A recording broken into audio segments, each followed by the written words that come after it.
Bonsoir, bonsoir. Hotep, shalom, salam. Bonsoir à toutes et à tous. Prenez place, installez-vous. J'espère que vous vous portez au moins aussi bien que le scandale qui entoure le nom de Bakary Samaké ou que le cynisme dans le cœur d'un homme politique en campagne électorale. Installez-vous bien. Ce soir, vous le savez sans doute déjà, nous allons voir ensemble, nous allons décortiquer pas simplement cette tristement célèbre affaire, mais plus globalement, un sujet qui me tient à cœur, à savoir la mentalité ghetto. C'est un sujet qui est très peu traité en sciences sociales, qui est noyé dans des notions beaucoup plus larges, alors qu'il mériterait une analyse bien spécifique. Et ce soir, je vais vous expliquer pourquoi il mériterait une analyse bien spécifique, d'une part, et d'autre part, nous allons voir ensemble comment s'en libérer. Le but, vous me connaissez, n'est pas de s'enfermer dans un constat sombre, alarmant, et ensuite attendre que le système réagisse.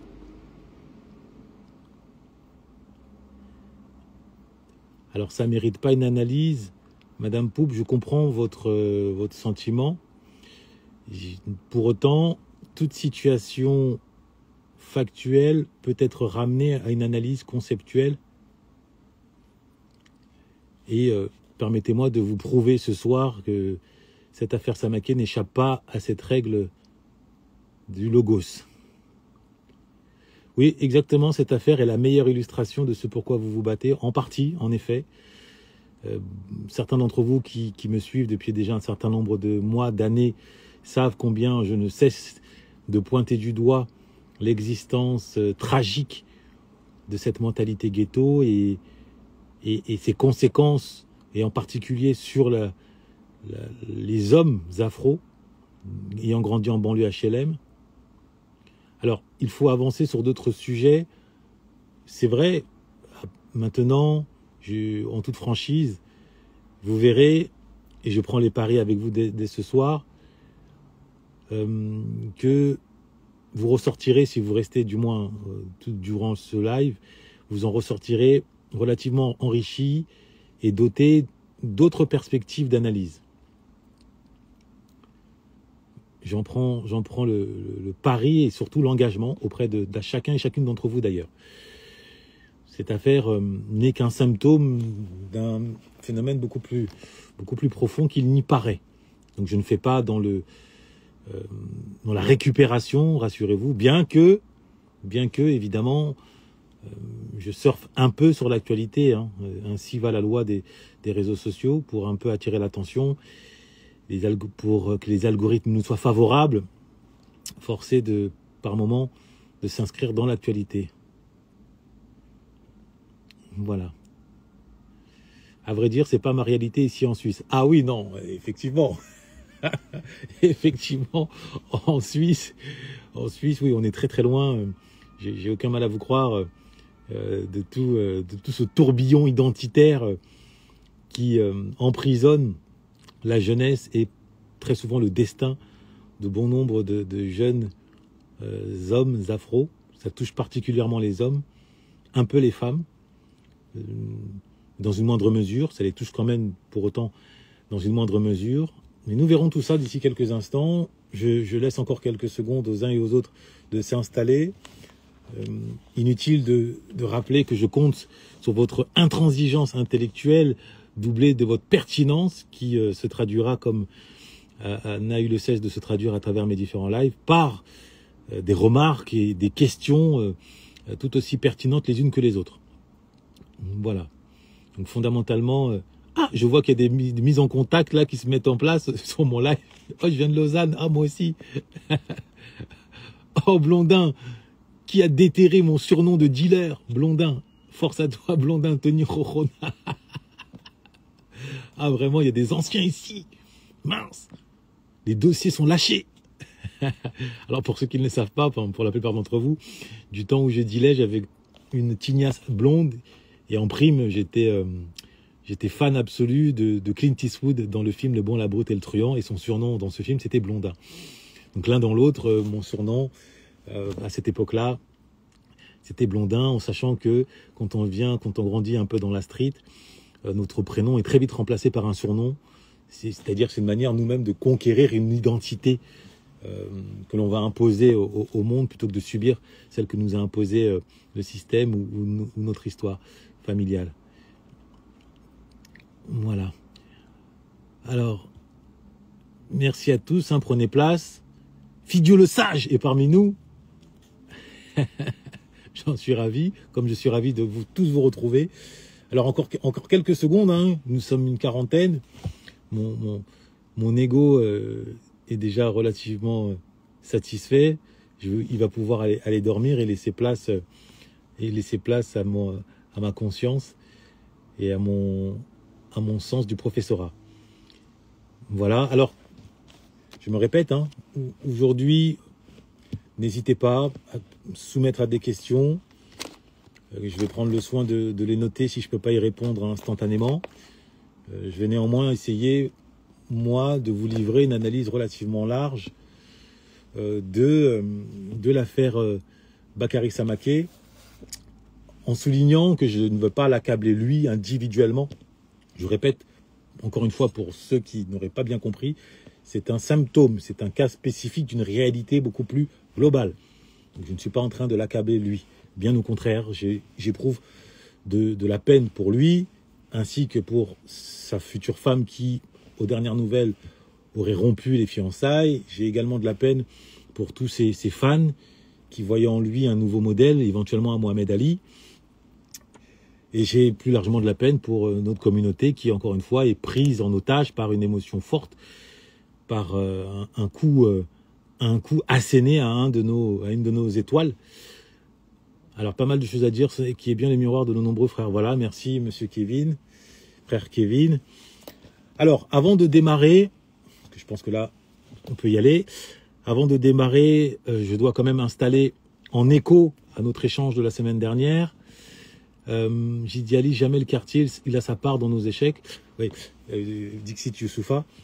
Alors, avant de démarrer, je disais, en écho à la semaine dernière, je vais quand même rappeler ma légitimité. Vous vous souvenez, la semaine dernière, j'ai parlé de l'importance de l'autorité, laquelle doit reposer sur une légitimité.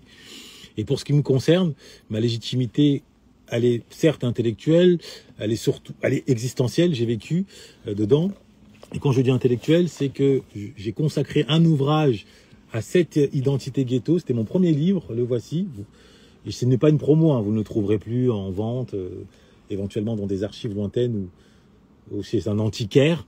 Donc les flammes de la révolte, d'accord. Et je vous lis une partie de la 4e de couverture pour vraiment vous attester que c'est un sujet qui m'accompagne depuis plus de 25 ans. WLH, donc moi, Wanda Ludovic Herman, décortique les fondements du ghetto, la souffrance qui lui est inhérente et y apporte des solutions concrètes. Vous voyez? Donc, la réalité du ghetto, et ensuite, en résumé, il préconise pour les jeunes du ghetto la déconstruction de l'identité ghetto qui serait le résultat d'un fait social durkheimien pour amener à la reconstruction d'une identité à soi. Celle-ci permettrait à chacun d'être ce qu'il est et non pas celui que la rue a voulu qu'il soit. Il baptise cette initiative la renaissance identitaire.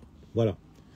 Donc, c'est un sujet, ça c'est les tours de Vigneux-sur-Seine pour ceux qui ne connaissent pas, une cité HLM dans laquelle j'ai eu à grandir, basée à Vigneux-sur-Seine et qui ensuite, dans le cadre du plan Borloo, a été détruite et remplacée par des bâtiments plus visant à humaniser l'espace et par extension les esprits, même si ça n'a pas forcément été le cas.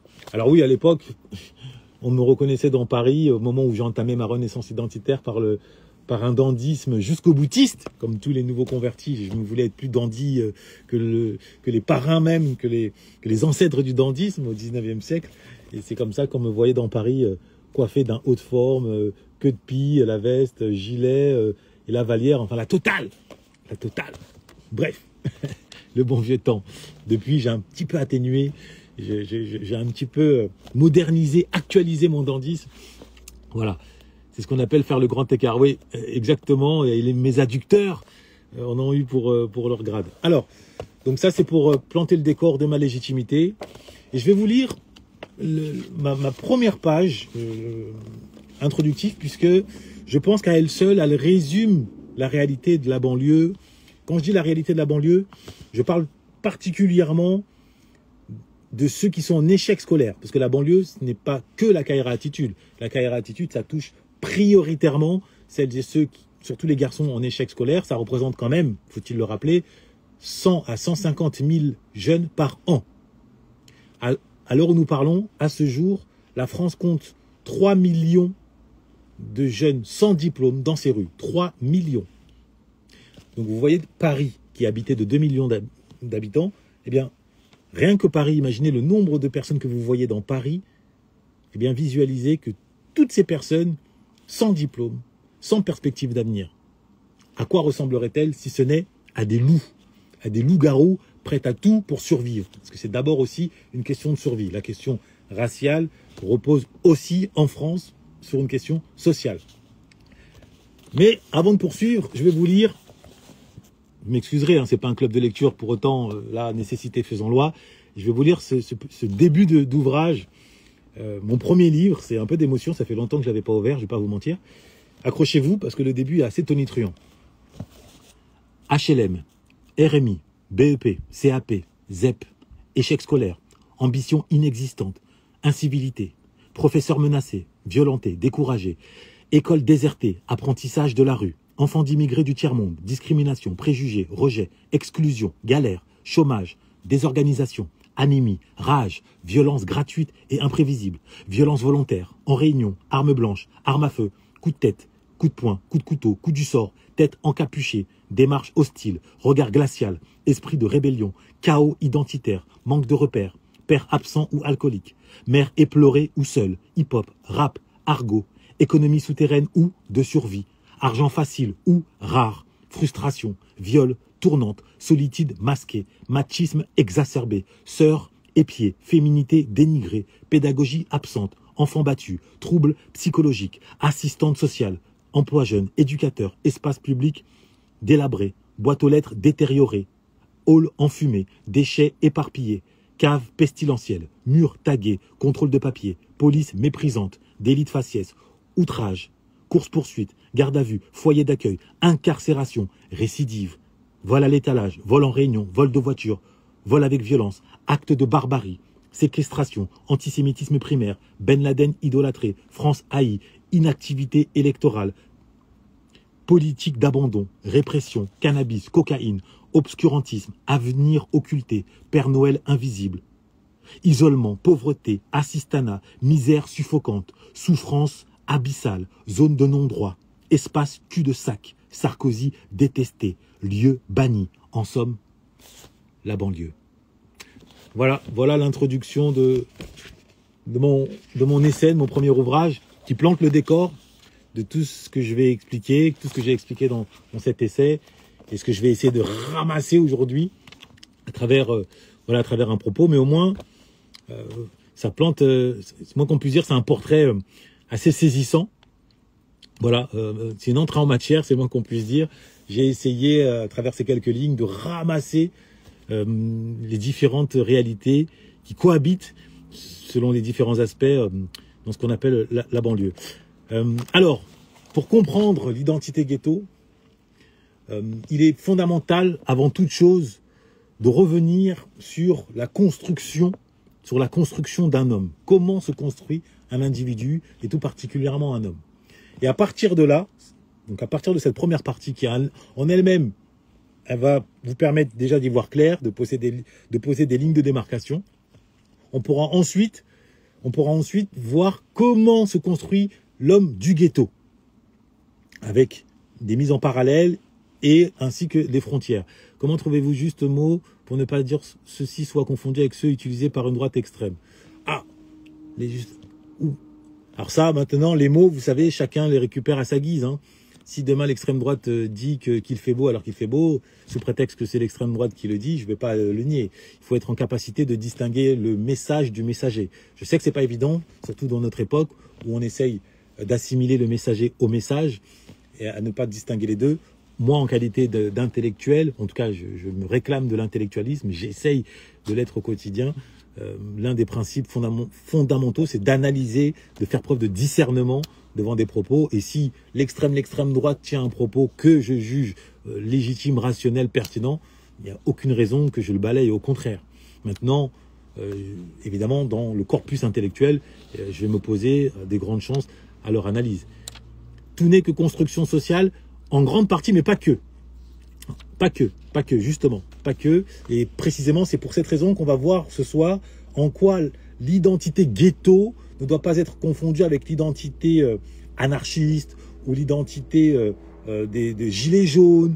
Voilà, il y a vraiment une spécificité qui croise le racial et le social, notamment sur la question du surmoi. Mais nous allons voir ça dans quelques instants. Un peu de patience, si vous le voulez bien, en tout cas je vous le demande. Alors on va démarrer sur la construction de l'homme. Il faut bien comprendre que la construction de l'homme a fait l'objet d'une analyse historiquement assez récente, en tout cas en Occident, assez récente. Il a fallu la venue de Freud pour établir un portrait qui semble correspondre au mieux avec la réalité qu'on peut observer. D'accord? Mais avant d'arriver à Freud, sachez que quand je dis la construction de l'homme, l'homme seul n'existe pas. D'accord? On vient au monde projeté dans une société. On sort du ventre de notre mère, hop, on est projeté dans une société. D'accord? Donc, comprendre la construction de l'homme, c'est comprendre la construction de l'homme social, au sein d'une société. Et quand on a ça à l'esprit, le premier impératif intellectuel, c'est de saisir quelle est déjà la frontière, la ligne rouge qui sépare l'homme social de l'homme qui ne l'est pas. D'accord? Quelle est la ligne rouge? Quelle est la ligne rouge qui sépare, en clair, si on doit employer d'autres termes, l'homme civilisé de l'homme barbare? Ça, c'est la grande frontière. Civilisation d'un côté, barbarie de l'autre. Où se situe la frontière? Est-ce que vous vous êtes déjà posé la question? Il ne s'agit pas de rentrer dans des considérations raciales, les autres sont des barbares qui ont pris le masque de la civilisation pour aller coloniser. Non, on n'est pas dans ce sujet-là aujourd'hui.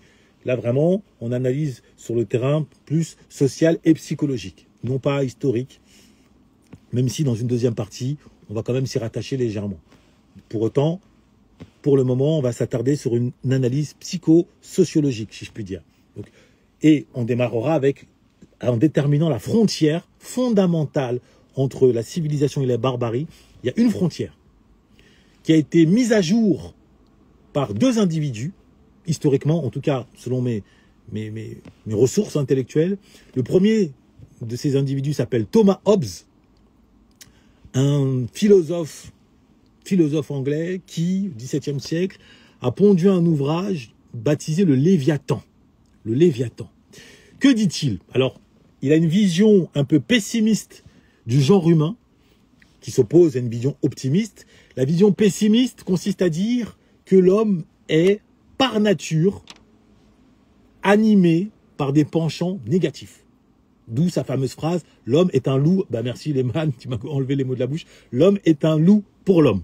Donc c'est une vision pessimiste. Ça ne veut pas dire qu'il n'existe pas d'autres visions. Il existe une vision optimiste que l'on rattache notamment à Rousseau, selon lequel l'homme est bon par nature et c'est la société qui l'a rendu mauvaise. Simplement, pourquoi il faut partir de Hobbes? Puisque la réponse est toute simple. C'est que l'État-nation, les sociétés dites civilisées, reposent principalement sur cette vision de Hobbes. Je m'explique. Hobbes présente l'homme comme un loup pour l'homme et dans le prolongement de ce postulat psychosociologique, il explique que les hommes ont accepté de faire société qu'à une condition majeure, qui a consisté à remettre entre les mains d'un pouvoir supérieur les clés de leur sécurité. Ça, c'est un élément très très important sur lequel normalement je devrais m'attarder de longues minutes, voire des dizaines de minutes pour que chacun comprenne bien cet impératif. C'est-à-dire que les hommes se sont mis en société de manière civilisée en remettant leur capacité à se défendre, à se faire justice eux-mêmes entre les mains d'une autorité supérieure appelée le Léviathan, métaphoriquement. D'accord ? Et ça, c'est capital de l'avoir à l'esprit, j'insiste encore. Puisque, partant de là, cela suppose qu'au quotidien, l'homme ne peut pas se permettre de réagir avec impulsivité, avec violence. D'accord ? C'est vraiment capital.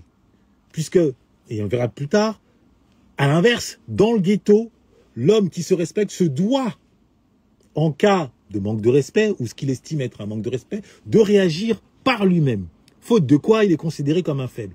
Eh bien, dans le monde dit civilisé, cette règle-là n'existe pas. Au contraire, dans le monde dit civilisé, la violence est remise et le monopole, comme disait Weber, le monopole de l'État, le monopole de la violence légitime, disait Max Weber, pour définir la spécificité de l'État sur les individus.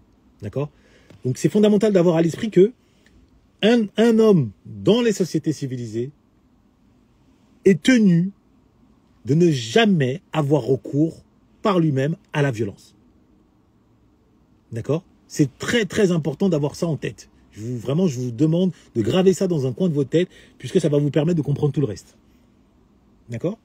Donc ça, c'est la clé de l'être civilisé. Après, on prolonge avec la civilité. La civilité, c'est la maîtrise de soi, à laquelle s'ajoute le savoir-vivre et le savoir-être. Être poli, être courtois, faire preuve de raffinement, avoir le sens de la conversation.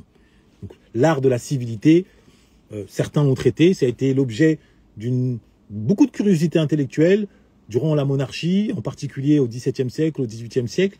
Et un homme comme Balthazar Castiglione en a été l'un des plus fervents représentants à travers son ouvrage Le Courtisan, pour ceux que ça intéresse. Mais je referme la parenthèse, c'est pas le sujet du jour. J'en parlerai éventuellement quand je rentrerai dans le détail du dandysme.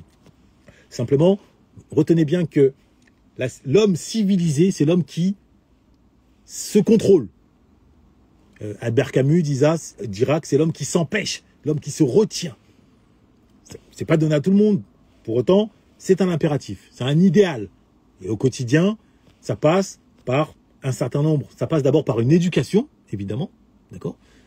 On adopte des habitudes par l'éducation, et cette même éducation familiale reposait entre les mains, était la responsabilité des instances religieuses. En l'occurrence, le christianisme pour ce qui est de l'Occident. Donc fondamentalement, l'éducation religieuse a contribué à contenir la bestialité humaine en la diabolisant, en l'associant aux démons. Et c'est ainsi que, hommes comme femmes, mais en l'occurrence, je parle surtout des hommes, compte tenu du taux de testostérone dominant qui les anime à la différence des femmes, et qui a tendance à les pousser, à les faire facilement basculer dans la violence physique en cas d'irritation, en cas de sentiment d'injustice. D'accord ? Donc, la société dite civilisée s'est construite là-dessus. La frontière entre les barbares et les civilisés, c'est donc exactement, s'il faut résumer, merci Glory Boy, c'est exactement ça. S'il y a une frontière, c'est dans le rapport à la violence. La violence, dans le monde dit civilisé, c'est le monopole de l'État. Donc l'État, c'est l'armée, c'est les CRS, c'est éventuellement la police, les forces de l'ordre, on les appelle, d'accord ? Mais c'est sûrement pas le citoyen. Le citoyen n'a pas le droit de recourir à la violence. Après, il y a des nuances. En France, c'est extrême. Là, aux États-Unis, la légitime défense est plus ou moins acceptée. C'est un pays qui s'est fondé sur d'autres normes, sur des normes protestantes. Il y a une petite nuance entre le catholicisme et le protestantisme. Le catholicisme a ceci de singulier, où l'autorité est vraiment pyramidale. C'est vraiment le pape, l'État qui a l'autorité, y compris en matière de sécurité. Tandis que le protestantisme, l'autorité, c'est le père de famille, c'est à la maison. Si bien que le père peut, en cas de nécessité, recourir à la violence. D'accord?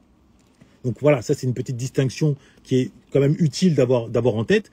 Pour autant, le plus important, c'est de retenir que le recours à la violence, c'est la limite. Et quand on n'a pas recours, eh bien, ça repose sur une éducation religieuse, ancrée sur la retenue, sur la maîtrise de soi, ainsi que sur un principe clé dans les rapports humains que vous allez reconnaître, en tout cas qui va vous parler. Peut-être vous n'y avez pas mis un mot, pour autant il va vous parler.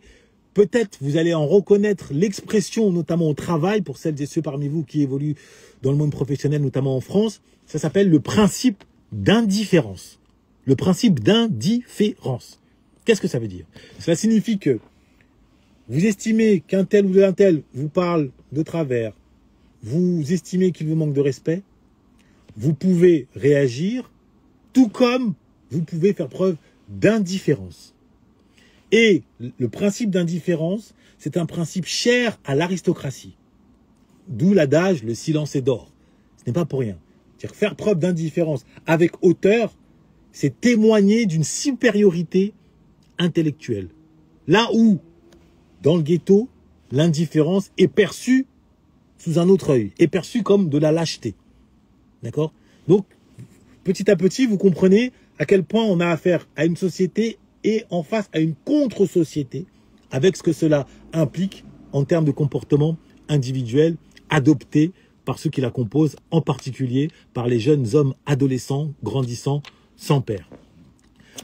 Donc là, le principe, la maîtrise de soi, principe d'indifférence qui constitue le socle, si je puis dire, de l'éducation, de la construction de l'homme et par extension de la société. D'accord? Donc maîtrise, indifférence, et le tout dans un cadre structuré par des lois. La loi occupe une place centrale, la loi écrite. Donc là, on revient à l'écriture, au logos par l'écrit. D'accord? La loi écrite qui s'impose, tout citoyen est censé, nul n'est censé ignorer la loi, la fameuse phrase, mais c'est quelle loi? C'est une loi écrite. Okay? Cette loi écrite qui se prolonge partout. À l'école, vous avez un règlement. On a tous été confrontés à un règlement que personne n'a lu. Il n'empêche que, en cas de bêtise, le règlement interdit ceci. D'accord? On nous rappelait toujours à l'ordre en brandissant le règlement. Donc fondamentalement, la loi écrite constitue les rails ou le cadre des normes du vivre ensemble. Ok? Avec pour règle absolue le refus de la violence physique. Et ensuite, en interne, le refus, évidemment, des escroqueries, de la malveillance. Après, voilà, toutes les déclinaisons des rapports humains où l'égalité est mise à mal par l'individualisme, par la roublardisme. Mais vraiment, ce qu'il faut retenir, ce n'est même pas ces éléments d'appréciation en interne, c'est fondamentalement les contours. Et les contours, c'est le rapport à la violence physique qui est banni, quelle que soit la circonstance. Maintenant, si vous comprenez cela, cet impératif-là du non-recours à la violence, vous pouvez commencer à comprendre pourquoi un individu comme Malcolm X a été autant diabolisé comparativement à Martin Luther King. D'accord? Ça part de là. C'est parce que Malcolm X, lui, avec cette fameuse phrase « by any means necessary », par tous les moyens nécessaires, obtenir la liberté, donc sous-entendant, y compris par le moyen, la violence physique, eh bien, il sortait du contrat social, il sortait du contrat hobbesien, il sortait de l'impératif catégorique social par excellence qui consiste à se maîtriser, à ne pas avoir recours soi-même à la violence. Tout au plus, à engager des démarches judiciaires, déposer plainte, mais pas par soi-même. Et Malcolm X, lui, frontalement, il s'est inscrit en faux face à cet impératif qu'il voyait comme un désarmement injuste. Puisque, à l'époque, donc il ne s'agit pas de le blâmer, à l'époque, la violence s'abattait sur les Afro-Américains, lesquels se retrouvaient dans une situation d'impuissance, d'autant que, nous étions à l'époque de la ségrégation, les Afro-Américains étaient totalement démunis sur le plan institutionnel. Ils n'avaient pas de juge, ils n'exerçaient aucun pouvoir judiciaire, aucun pouvoir politique. Ils étaient en quelque sorte à la merci de, entre guillemets, la white supremacy. ce qui peut expliquer le positionnement d'un Malcolm X qui, en prime, avait déjà vu 4 de ses oncles mourir sous les coups du Ku Klux Klan, ainsi que son père. Voilà, d'accord? Donc, certains disent que ce n'était pas la même époque et il avait raison. Bon, je ne suis pas en train de dire qu'il avait raison, il avait tort. Moi, ce qui m'importe ici, c'est vraiment d'essayer d'analyser, de contextualiser. Alors, j'aurais aimé appliquer ce principe depuis bien longtemps, ça m'aurait évité bien de démissionner. Effectivement, toute mauvaise attitude à notre rencontre ne mérite pas forcément de réaction. Exactement. Merci, Farah Asahi. Et merci déjà de nous faire part de cette remarque. Je me suis permis de la lire afin que chacun puisse en tirer, et surtout peut-être les plus jeunes, le plus grand avantage. Le principe d'indifférence, je vous assure, à chaque fois que j'en parle en introduction de mes accompagnements, de mes formations, 90% de mes élèves tombent des nues. Pourquoi? Parce qu'on ne leur a jamais évoqué cet impératif-là. Et pour cause, on a, pour la plupart d'entre nous, grandi, que ce soit en banlieue HLM ou sur le continent. Ce qui, dans le rapport à la violence, revient au même. Pourquoi? Pourquoi? Parce que, s'agissant du continent, le propre de la colonisation, et ça c'est Achille Mbembe qui nous l'enseigne, l'instauration de l'autorité coloniale ne s'est pas faite avec des sourires et des pétales de rose. Bon, vous le savez, c'est fait avec une brutalité inouïe. Ce que lui a baptisé le brutalisme. Et ce brutalisme-là, c'est-à-dire la légitimation du recours à la violence pour se faire obéir, a ensuite été adopté, intériorisé et adopté par nos parents, voire même par nos grands-parents, lesquels ont vu dans le recours au coup un moyen efficace d'éduquer. Voilà comment les enfants, à savoir nos parents, voire nous-mêmes, avons subi des coups, et même encore aujourd'hui, estimons que c'est normal. Mais sur ce rapport à la violence, nous allons y revenir quand je vais parler à proprement dit du ghetto. Mais là, alors l'indifférence ne peut se faire que dans deux cas, la lâcheté ou une certaine éducation. Voilà, une certaine éducation. Et effectivement, ce qu'on appelle, quand on dit la lâcheté, c'est aussi une question d'interprétation. Si je me balade en pleine rue et que je me fais insulter par une personne que je ne connais pas et qu'un témoin qui ne vient pas du ghetto me voit continuer mon chemin, il va se dire « Ah, ce monsieur, il est éduqué, il prend de la hauteur. » Maintenant, si le témoin vient de la street, voire même sort de tôle, sort du Hebs, il va se dire « Oh, c'est un bouffon, t'es celui-là. » Il se fait hagal, il dit rien. Vous voyez? Donc on a l'opinion de sa condition, on a l'opinion de son environnement. Et suivant l'endroit où on a grandi, suivant les valeurs qui nous ont forgés, on ne voit pas les mêmes situations sous le même angle. C'est pour cette raison que le réel, factuellement, n'existe pas pour l'humain. Ce qui existe, c'est l'interprétation du réel. Et chacun, quand je dis chacun, chaque groupe a sa propre interprétation du réel. Et le défi de l'humain, en cas de confrontation, c'est de réussir à sortir de sa propre interprétation, de son propre, on va dire, paradigme, son propre axe, pour se mettre à la place d'autrui. Bon, ça c'est une petite anecdote, un petit tip, un petit conseil d'ordre philosophique et qui peut vous accompagner, qui peut vous être d'une grande utilité au quotidien. Maintenant, je reviens à cette civilisation. Donc la civilisation, c'est se retenir d'avoir recours à la violence. Ça, c'est l'État qui en a le monopole. Et entre-temps, les humains évoluent suivant la loi. Voilà, c'est la loi. Et après, à l'intérieur, c'est une forme de méritocratie, c'est la concurrence, c'est le partenariat. Voilà, concurrence et partenariat. Et l'humain, lui, est ballotté entre plaisir et déplaisir. Et en son sein, justement, toute cette éducation de la loi a constitué dans son inconscient ce qu'on appelle un surmoi. Alors, silence is golden, mais très souvent, c'est parce que nous n'avons pas les mots pour rétorquer. Alors, l'importance...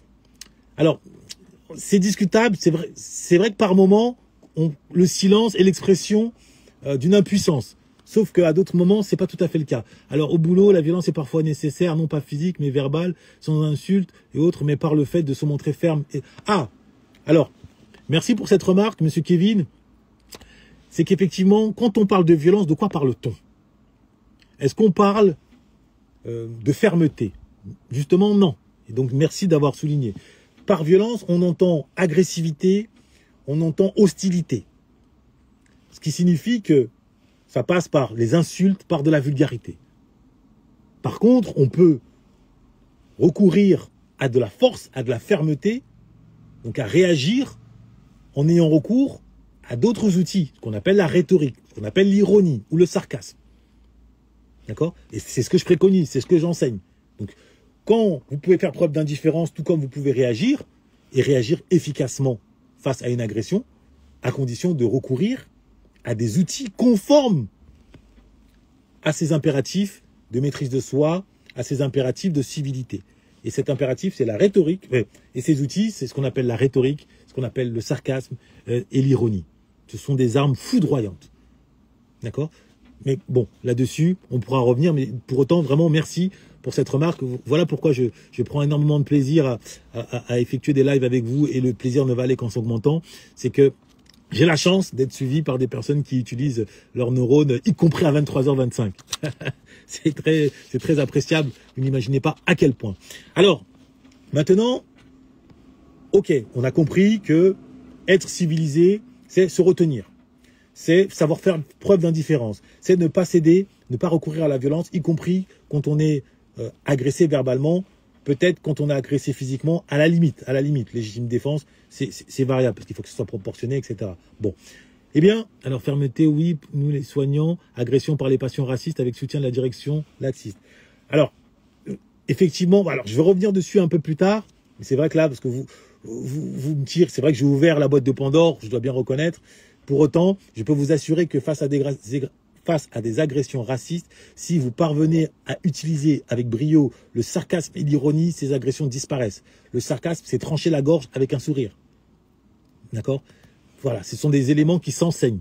Quelle est la limite qui pourrait légitimer un basculement vers une violence physique?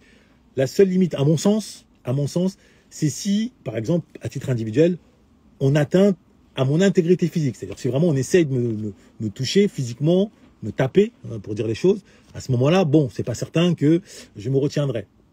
C'est pas certain du tout. Mais en dehors de cette limite-là, donc on atteint à l'intégrité physique, pour moi, on peut... Ou alors, évidemment, si on atteint à l'intégrité physique de la dame qui m'accompagne ou de mon fils, enfin, vous avez compris l'idée. C'est-à-dire qu'en gros, c'est l'intégrité physique. L'intégrité physique, voilà. Et encore, en ma présence. Parce que si j'apprends que, je vais pas me la jouer... Don Corleone, représailles, envoyer une équipe, j'ai passé l'âge et j'ai changé de vie. Et je vais pas vous mentir à me faire passer pour ce que je ne suis pas. D'accord? Non, j'irai tout calmement à la police. Certes, la rage au ventre, voire même certaines formes de haine, néanmoins. Pourquoi? Parce que les conséquences peuvent être dévastatrices. Dans l'instant, on peut croire qu'on se fait justice, qu'on répond à un impératif de justice, simplement compte tenu du cadre, des exigences, des obligations, comme je l'ai dit tout à l'heure, c'est de facto basculé. D'accord? Donc j'espère avoir répondu à votre question. Donc pour revenir maintenant, donc ce qu'il faut retenir vraiment, c'est l'autocontrôle. Et cette notion d'autocontrôle a été bien théorisée par un certain Norbert Elias. C'est quasiment le psychosociologue le plus important de l'histoire de la psychosociologie, Norbert Elias. Norbert Elias, alors il a 2 ouvrages phares, dont celui-ci, La civilisation des mœurs, et l'ouvrage où il en parle encore de façon plus poignante, il est un peu éloigné, il est dans mon couloir, c'est La société des individus. Donc, civilisation des mœurs, société des individus, si vous avez le temps, Norbert Elias, alors Carl Gustav Jung, on va en reparler un peu plus tard, mais Norbert Elias, c'est vraiment l'homme qui a expliqué comment la société occidentale a réussi à dompter sa barbarie. Voilà, Norbert Elias, voilà, a dompté la barbarie par ce qu'on appelle le processus d'autocontrôle. Le processus d'autocontrôle. Et dans ce processus-là, les femmes ont occupé une très grande place. Dois-je le préciser au passage? Pourquoi? Eh bien, pour la simple et bonne raison que ce processus d'autocontrôle de ses pulsions physiques c'est fait aussi avec pour support ce qu'on appelle, alors aujourd'hui on appellerait ça la drague, à l'époque on appelait ça l'amour courtois. Donc l'énergie que l'homme pouvait dépenser sur les champs de bataille ou dans les confrontations physiques, il l'a converti en énergie pour séduire. Donc ça a été l'amour courtois. D'accord? Donc ça a joué un rôle capital. Transformer la fougue en délicatesse, transformer la vulgarité en retenue, en poésie. Donc c'était vraiment un instrument, ce qu'on appelle aujourd'hui les telenovelas, les feux de l'amour, enfin toute cette industrie de l'amour, ça vient de très loin. Ça vient en Europe de l'amour courtois dès le XIIe siècle, si je dis pas de bêtises, mais ça a surtout eu une utilité politique et sociale qui consistait à dompter dans l'homme cet instinct barbare. Et ça a plus ou moins fonctionné. En tout cas en interne. Après en externe, on connaît l'histoire. En interne, ça a relativement fonctionné. Je dis bien relativement. Il y a toujours eu encore des accès de violence. Le recours au duel existait encore jusqu'à même Jean Jaurès au début du XXe siècle.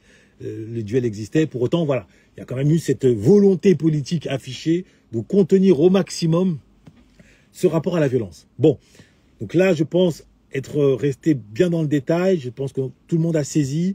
Eh bien, maintenant, on va passer à la deuxième partie. Et au cas Samaké, à mon cas aussi, parce que j'ai été un ancien Samaké à ma façon, à tous les frères et sœurs, enfin les frères en particulier qui ont été des Bakary Samaké, dans une moindre mesure, on devrait y revenir fortement dans les ghettos français.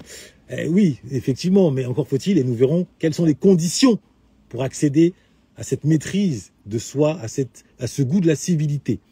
Il y a une condition, plusieurs, mais une en particulier. Alors, que se passe-t-il dans la construction, cette fois-ci, non pas de l'individu civilisé, mais dans la construction de l'individu du ghetto? D'abord, il y a un double déterminisme qui caractérise le ghetto. Déterminisme social, pauvreté, pas forcément misère, on ne meurt pas de faim, mais vraiment pauvreté, ça suppose principe de comparaison. Et dans une société de la consommation, ça génère de la frustration, de l'envie, puisque on voit passer des Rolls, on voit à la télévision des buildings, des grandes maisons, on voit en gros des personnes qui vivent, qui savourent leur best life, tandis qu'on est enfermé dans un ghetto, au milieu des cafards, des courses-poursuites et d'une violence sociale. Alors, y a-t-il un âge? Alors, on en reviendra un peu plus tard, je vais noter cette phrase, cette question. Y a-t-il un âge pour tuer? Non, il n'y a pas un âge. Il n'y a pas de fatalité. Pour autant, plus on avance dans l'âge, plus c'est difficile, évidemment. Voilà, processus de civilisation, société des individus. Voilà. Merci pour celles et ceux qui veulent la référence. Monsieur ou madame Tudila Service and Company vient de nous la livrer. D'accord? Voilà, pour tuer le ghetto attitude.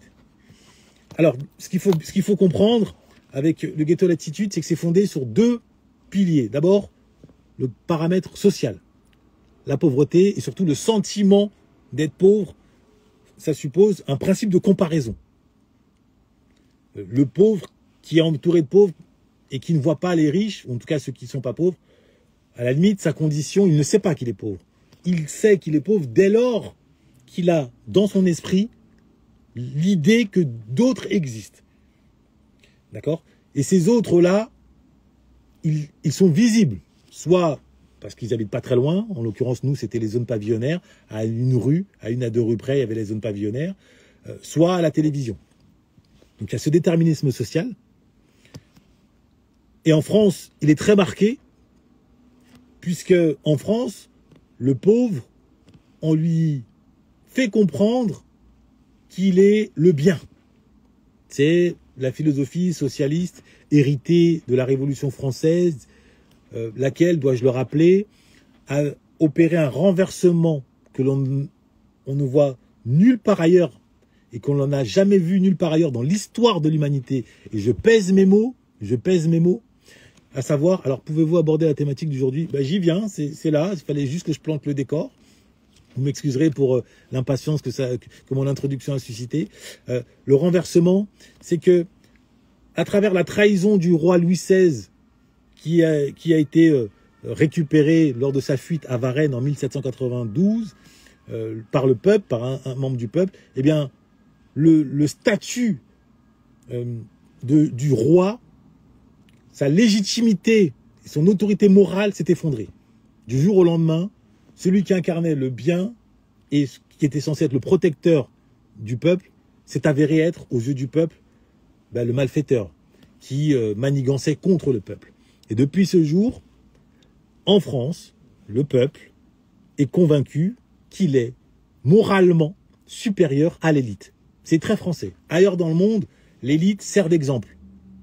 Alors, à part éventuellement dans certains pays où la corruption est tellement forte, les inégalités tellement criantes, que le peuple peut nourrir une certaine animosité à l'endroit de l'élite. Toujours est-il que ce n'est pas aussi massif et généralisé comme ça l'est en France. En France, il faut voir. Déjà, le christianisme voit d'un mauvais œil l'argent. On le sait, contrairement au protestantisme. Et la France est la mère de l'Église, la fille aînée de l'Église, comme on l'appelait fut un temps. Et à cela s'ajoute ce rapport-là lié à la Révolution française, où le pauvre est dans la position de supériorité morale. Pourquoi je vous dis ça? Eh bien, ça a une conséquence dans le ghetto. C'est que le pauvre estime être dans son bon droit quand il agit contre le riche. Ça, c'est un point déjà important à avoir en tête. Maintenant, il y a un deuxième point qui vient s'ajouter. C'est cette fois-ci quand le pauvre est à la fois noir et arabe en France. Alors, un homme peut sortir du ghetto à 18, 25, 30 ans et plus, un électrochoc, voilà, exactement. Merci d'avoir anticipé ma réponse. Il n'y a pas de fatalité, même si, après, c'est un peu plus compliqué avec l'âge, du fait qu'on a adopté un certain nombre d'attitudes, mais c'est vrai que le point de départ, c'est de la volonté, c'est faire tomber les pensées limitantes. Maintenant, je reviens à ce que j'exposais, donc déterminisme social, sentiment de supériorité morale propre aux pauvres, en particulier en France, et ce à quoi s'ajoute maintenant le déterminisme racial. Et c'est là qu'on rentre vraiment dans le ghetto. Et ça répond à l'impatience de celui qui m'a demandé, oui, mais on va dans le sujet. Pourquoi? Parce que le déterminisme racial, il nous pousse, il forge, ou du moins, voilà, pour être plus précis, il fait exploser le surmoi que j'évoquais tout à l'heure, propre à la société civilisée. Le surmoi, c'est quoi? C'est les interdits que la société vous impose et que vous avez intériorisés et qui vous poussent à ne pas commettre de vol, à ne pas commettre d'incivilité, bref, à vous tenir à peu près correctement pour le bien de tous. Donc chacun, plus ou moins, possède dans les grandes lignes le même surmoi, en tout cas sur la place publique. D'accord? Eh bien, le propre de l'identité raciale, c'est qu'on grandit avec une conscience raciale, et en tant que noir et arabe, la conscience raciale, c'est une conscience d'avoir été pas simplement dominé à l'échelle de l'histoire, mais martyrisé. C'est-à-dire que le noir et l'arabe, c'est pas une affaire de couleur de peau, c'est une affaire de colonisé et colon. Et ça change littéralement le rapport au monde quand on grandit en se disant noir ou en se disant arabe dans un pays que l'on voit, non pas comme simplement un pays comme un autre, la France en l'occurrence, mais comme on voit comme un pays colonisateur. Et pour peu qu'à la maison, à travers 2-3 phrases, nos parents ne sont pas forcément historiens, pour autant, ils nous balancent 2-3 graines qui empoisonnent notre conscience dans le regard que l'on éprouve à l'endroit du pays, pour peu en prime que l'on subisse, et ça nous est quasiment tous arrivé à l'école ou à travers la police, des rapports que l'on perçoit comme raciaux, un mépris excessif, on n'y met pas les mots, on ne maîtrise pas les concepts, pour autant, on sent que c'est pas normal. Eh bien là, directement, on grandit avec l'explosion justement du surmoi, voire même l'inversion du surmoi. Traduction, les interdits dans le surmoi social deviennent presque des obligations. Vous ne faites pas de bruit dans les transports en commun, surmoi du ghetto, il faut faire du bruit pour s'affirmer, pour montrer qu'on n'a pas peur. Il ne faut pas fumer dans le surmoi social, on va fumer pour montrer ce que l'on est. C'est-à-dire que c'est vraiment le surmoi de la rébellion. C'est-à-dire que les interdits explosent de façon littérale. Et à cela s'ajoute une dimension qui fait dire à certains que le racisme anti-blanc existe. La dimension, c'est la rage, qui peut même se prolonger en haine. Voilà, la rage. Cette mentalité de repli, parfois qualité, prend racine dès l'origine dans la souffrance des parents immigrés. Alors, c'est ce que il y a la dimension sociale, il y a la dimension raciale, mais la souffrance des parents immigrés, effectivement, qui dans le réel, s'observe dans une grille de lecture raciale. c'est le parent qui se fait humilier par le chauffeur de bus ou par le contrôleur ou par éventuellement par un policier, par un huissier, par un professeur. Enfin, c'est vraiment tout ce climat qui plonge l'enfant témoin de ces scènes horribles à vivre. Moi, j'en ai vécu une ou deux, et je sais qu'autour de moi, pour en avoir déjà discuté, toutes celles et ceux que je connais qui ont grandi en banlieue HLM en ont vécu au moins une ou deux. C'est des scènes d'une humiliation terrible et qui nous plongent dans une rage folle. Après, certains rappeurs en ont fait l'écho d'ailleurs, dans des textes, dans des punchlines.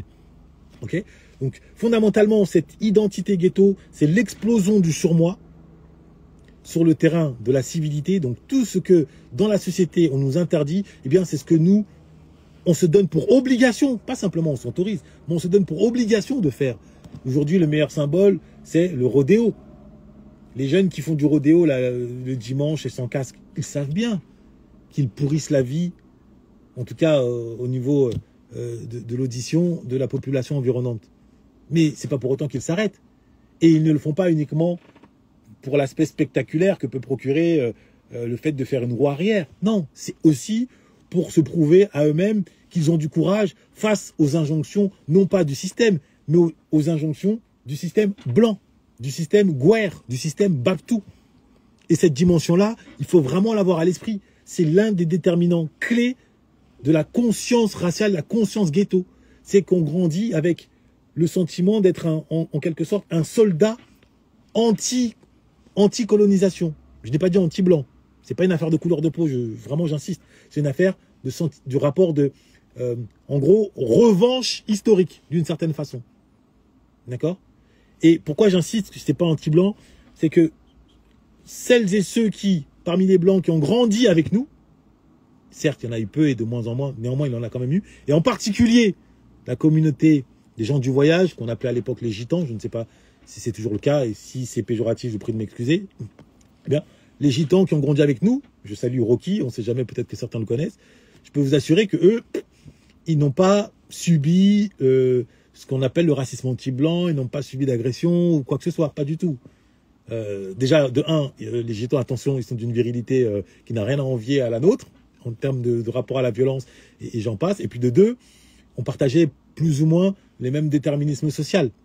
Et eux-mêmes, ils subissaient un rejet du système en tant que gitans, déscolarisés, maîtrisant pas suffisamment le français, et j'en passe. Même si, entre guillemets, leur couleur de peau, voilà, leur éviter quand même certaines situations. On va pas se mentir. Toujours est-il que la conscience, le surmoi ghetto, c'est le surmoi de la rébellion. Donc il n'y a plus d'interdits. Les seuls interdits concernent la famille, et en particulier la mama. La mère est toute sacrée. Alors là, ça c'est sûr. C'est la seule limite chose sacrée réellement qui existe dans le ghetto. Les autres, la solidarité, l'amitié, tout ça, non, non. Et on va le voir dans quelques instants, tout ça c'est de la poudre aux yeux, c'est du vernis. C'est du vernis, d'accord?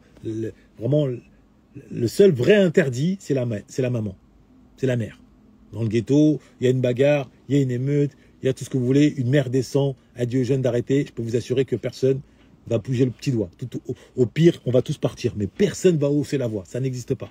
En tout cas, à ma connaissance. Après, je ne sais pas si la nouvelle génération qui sniffe la cocaïne à 10 ans, qui effectue des missions en T-Max, des contrats, comme on dit, je ne sais pas si elle a déjà basculé réellement dans un nihilisme extrême au point de s'en prendre même aux mères. Ça m'étonnerait, ça n'est pas venu à mes oreilles, pour autant, je ne peux pas m'avancer. Moi, je ne parle que de ce que je sais, de ce que j'ai lu, de ce que j'ai compris. D'accord? Donc, le surmoi du ghetto, c'est la rébellion. Maintenant, à cela s'ajoute, concernant les hommes, eh bien, la construction. Alors, c'était avant, franchement, maintenant, même les parents n'ont plus d'autorité.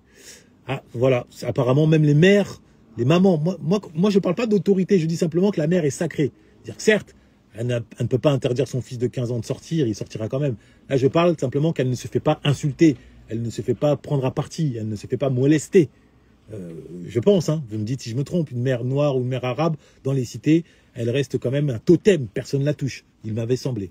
Bon, maintenant, je laisse ça à votre convenance. Si vous avez d'autres anecdotes qui, à la génération change malheureusement, ça n'existe plus. Bon, ben, Ah bah alors là, c'est encore pire que ce que je ne pensais, manifestement. Même les mamans ne sont plus à l'abri aujourd'hui d'être agressées par les jeunes qui ont le sang dans les yeux et qui ne jurent que par le bif, par le bif, par le bif.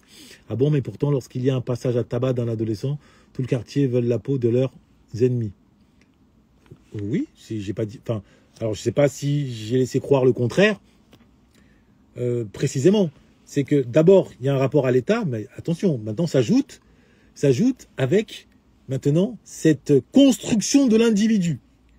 Comment l'individu dans le ghetto bâtit son estime personnelle. Dans la société dite civilisée, je l'ai expliqué tout à l'heure, il se bâtit selon une méritocratie académique, principalement d'abord, surtout l'adolescent, avoir des bonnes notes, pour la faire courte. Dans la société du ghetto, cette estime personnelle, l'estime de soi, s'enracine, est motivée par d'autres considérations. Très souvent, l'échec scolaire faisant, c'est plutôt les considérations de la violence. C'est à qui sera le plus craint. Et c'est là que Thomas Hobbes, et la fameuse phrase « l'homme est un loup pour l'homme », est majeure en cité. C'est vraiment à qui sera le plus craint. Et c'est dans cette philosophie-là que le rapport à l'hypervirilité occupe toute sa place. Pourquoi? Qu'est-ce que l'hypervirilité? C'est toujours être dans une logique hyper impulsive, puisque on ne dépose pas plainte en cas d'attaque, puisque il est prêt pour avoir la paix, comme on dit, faut faire la guerre, ou en tout cas faut préparer la guerre. C'est-à-dire en permanence, il faut montrer qu'on est en capacité d'être réactif, d'être vif. Pour un oui ou pour un non, comme on dit, on démarre. Ça passe par, d'abord physiquement, on impressionne, les pompes, sport de combat et j'en passe. Mais aujourd'hui, ça franchit une autre étape. Maintenant, c'est, comme on dit, la guitare, la Kalachnikov et autres. D'accord? Mais toujours est-il que le principe, c'est celui-ci. Le rapport l'homme du ghetto, le jeune du ghetto, ça ne concerne, là je parle des 5% déscolarisés qui vivent dans la rue, dont la rue c'est le royaume. Ils vivent dans l'hypervirilité, selon les codes de la loi du plus fort, physique au sens large, donc par les poings ou par les armes à feu, ainsi que, et ça c'est un autre point fondamental, l'opposé de l'amour courtois, c'est-à-dire la chosification de la femme. La femme, et on en revient à des valeurs traditionnelles ancestrales, c'est soit une madone, une prude, une sainte, ou soit, vous m'excuserez mesdames, soit une pute. C'est-à-dire, on la déshumanise, on la chosifie, c'est une tasse-paix. Dès lors qu'elle ose s'habiller d'une certaine façon, qu'on l'on juge indécent, en gros, elle monte ses formes, ou dès lors qu'on a eu un écho, qu'elle est sortie avec un homme qui a réussi à lui toucher le téton. Voilà. Là, tout de suite, sa réputation est mise à mal et elle est jetée en pâture sur la place publique et c'est parti. Et c'est là qu'on arrive à l'affaire Samaké. Pourquoi? Parce que le contexte, quel est-il pour ceux qui ont vu la vidéo? Et je parle de la première vidéo dans la rue, je parle même pas de la seconde. D'accord? Qu'est-ce qu'on voit? On voit un homme, donc le frère Bakary, en train de bénéficier d'une gâterie, comme on dit, mais dans une posture particulière. Vous m'excuserez des détails, encore une fois, je n'ai pas envie de bousculer qui que ce soit. Pour autant, bon, le diable se cachant dans les détails, je me dois de me montrer précis pour vraiment expliquer mon propos. Il tient la tête de cette dame par la main, c'est-à-dire une forme d'autorité. Donc on est vraiment dans l'hypervirilité. De deux, il est filmé, c'est-à-dire qu'il a un collègue, je ne sais pas d'où il vient d'ailleurs, d'où il est ce collègue, qui le filme en mondovision, vraiment limite à 1 centimètre. Bon. Et là, on a un visage de Bakary Samaké qu'on n'avait encore jamais vu dans les interviews ou sur le ring. Avec on dirait, dans le langage un peu de la street, un visage de chétan. Il tire la langue, il est fier de ce qu'il est, mais il n'est pas lui-même. Il est Bakary du ghetto. Il est l'homme fier de lui. Il est dans son personnage du ghetto. Voilà. D'accord? Donc là, en l'espèce, on a eu, à travers cette séquence, l'expression de tous ces éléments-là, l'hypervirilité, le surmoi social qui explose, on est en pleine rue, on commet un acte sexuel alors que, bon, personne ne fait ça dans la civilisation, si je puis dire. même pas DSK, il se cache dans une chambre d'hôtel ou dans les clubs des changistes et j'en passe. Mais là, on est vraiment dans un cas qui incarne l'explosion du surmoi. Dans la rue, en plein jour, donc c'est même pas à 2h du matin, un peu bourré, derrière une boîte de nuit, bon, comme ça nous est plus ou moins tous arrivé. Non, en plein jour, le soleil, les rayons le regardent, son ami est là, il filme, enfin vraiment la démonstration, entre guillemets, de sa toute-puissance, avec la langue étirée, qui est tirée, bon. Et là, c'est l'explosion même. C'est l'explosion même, pourquoi? Parce que, à travers cette image, on n'est plus dans l'autocontrôle, on est dans le déploiement de la pulsion, mais assumé. Et c'est ça l'identité ghetto, c'est le culte de l'esprit de rébellion, c'est la normalisation de l'anormalité. Ce qui est anormal, on le trouve normal. Et preuve en est, bon, certains frères de la street qui tombent sur cette vidéo, pour eux, ils verront pas le problème. Ah, ça va, ça nous est tous arrivé, wesh, arrête de faire le moralisateur, tranquille, ah, c'est rien. Limite, ils vont manifester peut-être une petite pointe d'admiration. Parce que, ah, le frérot, il s'est fait, vous m'excuserez l'expression, hein, le frérot, il s'est fait Céus, ah, putain, c'est un vrai. Voilà.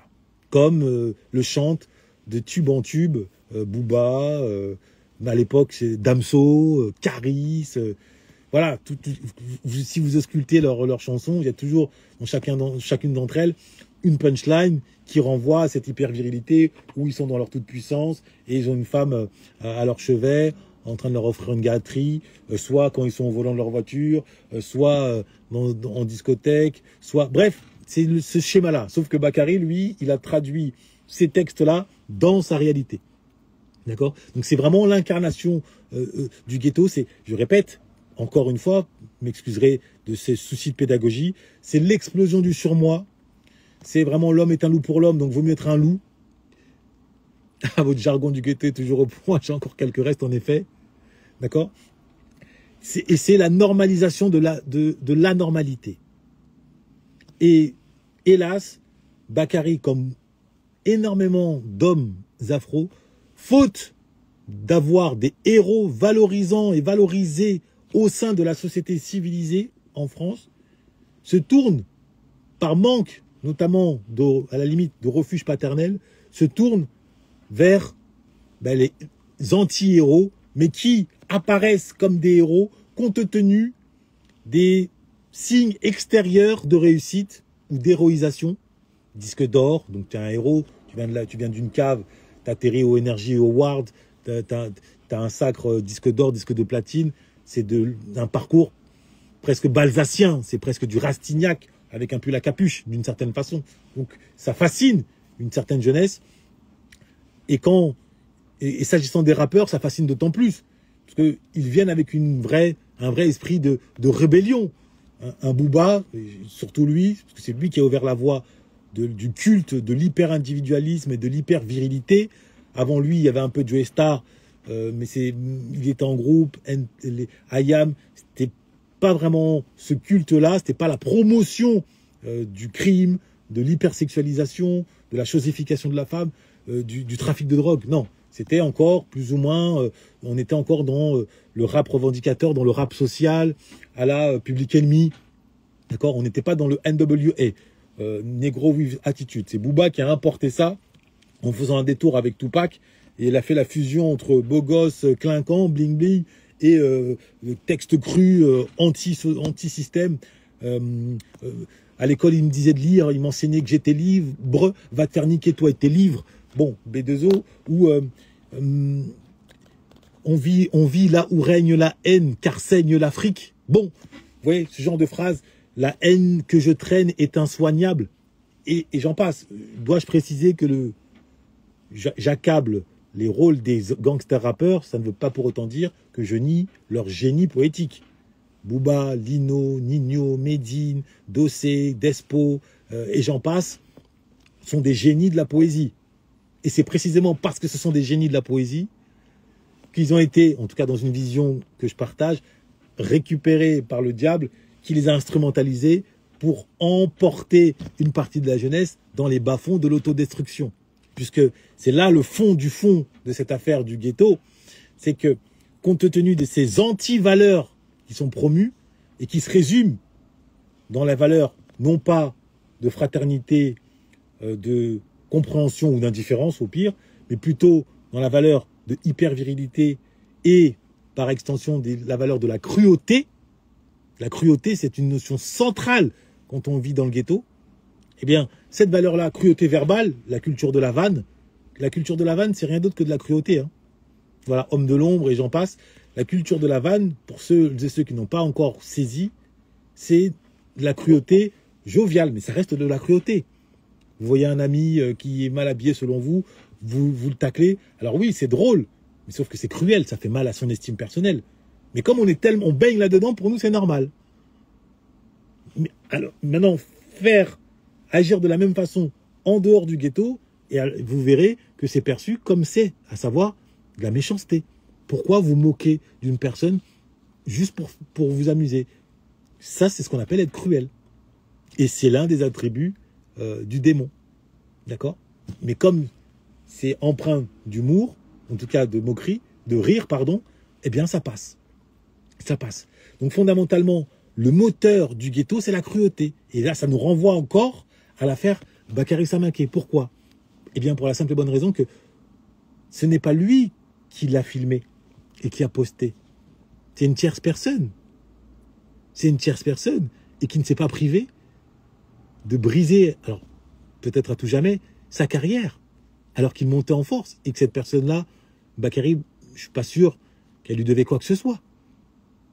Eh bien, qu'à cela ne tienne, comme on dit, porter l'œil, comme on dit dans la street, le succès de l'un renvoie à l'échec de l'autre, jalousie, envie, allez, à la moindre occasion, finalement, coup de couteau dans le dos. Alors comment vous pouvez dire que la culture de la vanne est de la cruauté? Je pense à toutes les belles sessions de vanne. Alors, belle question, c'est même plus que de la vanité. Alors, j'ai parlé de vanne, hein, pas de vanne. Alors, non, c'est peut-être pas à moi que c'était adressé, vanité. La culture de la vanne, je vais m'arrêter 2 secondes, parce que manifestement, je suis sûr que c'est pas la seule personne. Certains y voient une activité bon enfant. En quoi consiste la culture de la vanne? En quoi consiste la culture de la vanne? La culture de la vanne, c'est quoi? C'est s'attarder, ou en tout cas pointer du doigt des défauts, en tout cas ce qu'on juge être un défaut, vestimentaire, intellectuel, financier, peu importe, des défauts, et tourner ça en dérision. Alors, dans un premier temps, à première écoute, on peut considérer que ça va, c'est de l'autoridérision, il ne faut pas se prendre au sérieux. Peut-être. Simplement, ce qu'on ne comprend pas, c'est que quand ça devient une culture, quand ça devient quotidien et permanent, ça se transforme en culture de la cruauté. D'abord sur le terrain, justement, mental, avant éventuellement de se prolonger sur le terrain physique. Et ça, on n'en a pas toujours conscience. On ne sait pas que la barbarie dans l'action commence d'abord dans l'humour. Je mets au défi quiconque parmi vous de me dire qu'il avait conscience de cela. Dans toute société, lorsque des actes barbares sont commis sur des minorités ou sur des individus, ça commence d'abord par l'humour. C'est l'humour qui ouvre les voies de la légitimisation de la barbarie. C'est par l'humour. Les génocides ont, pour la plupart d'entre eux, été précédés d'abord par une déshumanisation du groupe qui fera l'objet d'un génocide. Et cette déshumanisation, dans certains cas, dans bien des cas, elle s'est traduite par, entre guillemets, de la moquerie, visant à inférioriser l'autre. Donc je peux vous assurer que la culture de la vanne, c'est tout sauf un jeu d'enfant ou anodin. D'accord? Ce n'est pas... Et c'est ce que fait d'ailleurs l'extrême droite. Ben voilà, vous regardez certains magazines d'extrême droite, vous allez voir à quel point la vanne est au cœur de leur rhétorique. Vous regardez ce qu'au fond Charlie Hebdo, vous allez voir que la vanne, typiquement Charlie Hebdo, c'est de la vanne. Typiquement. Maintenant, qui oserait dire aujourd'hui que Charlie Hebdo, ils sont juste dans l'humour, bon enfant. Alors l'humour aide à la déshumanisation qui permet la barbarie. Voilà, clairement. Ben, merci de résumer. C'est factuel. L'humour aide à la déshumanisation qui, elle, permet la barbarie et la stigmatisation. C'est concrètement. Et ça, il faut en avoir conscience. Et quand on grandit dans le ghetto, on grandit dans cette atmosphère-là. Et voilà pourquoi il est très difficile de se construire des véritables amitiés au sein du ghetto, étant donné que le moindre faiblesse est récupéré et tourné en dérision et moqué et en prime devant autrui, devant témoins. Combien de soi-disant amis du ghetto ont fini par s'entretuer, en venir aux mains, voire plus, suite à une mauvaise vanne qui a fait rire les mauvaises personnes au mauvais moment et qui a fait basculer celui qui subissait cette vanne dans la rage. Parce qu'en plus, il venait de se recevoir une mauvaise nouvelle, ou à la maison, il s'était fait hagal, etc. Donc, réellement, comprenez que la culture de la vanne, c'est un élément de destruction de l'estime de soi quand elle subit, un élément d'éloignement et de destruction du vivre ensemble. Voilà, Michel Leb en connaît un rayon et j'en parle, et j'en sais quelque chose pour ceux qui ont connu Michel. Alors je ne sais pas, on a quelques interruptions, faites-moi savoir si vous m'entendez toujours, s'il vous plaît, histoire que je puisse avancer, sinon je m'interromps quelques instants. J'attends confirmation de votre part, parce que je ne vois plus de commentaires.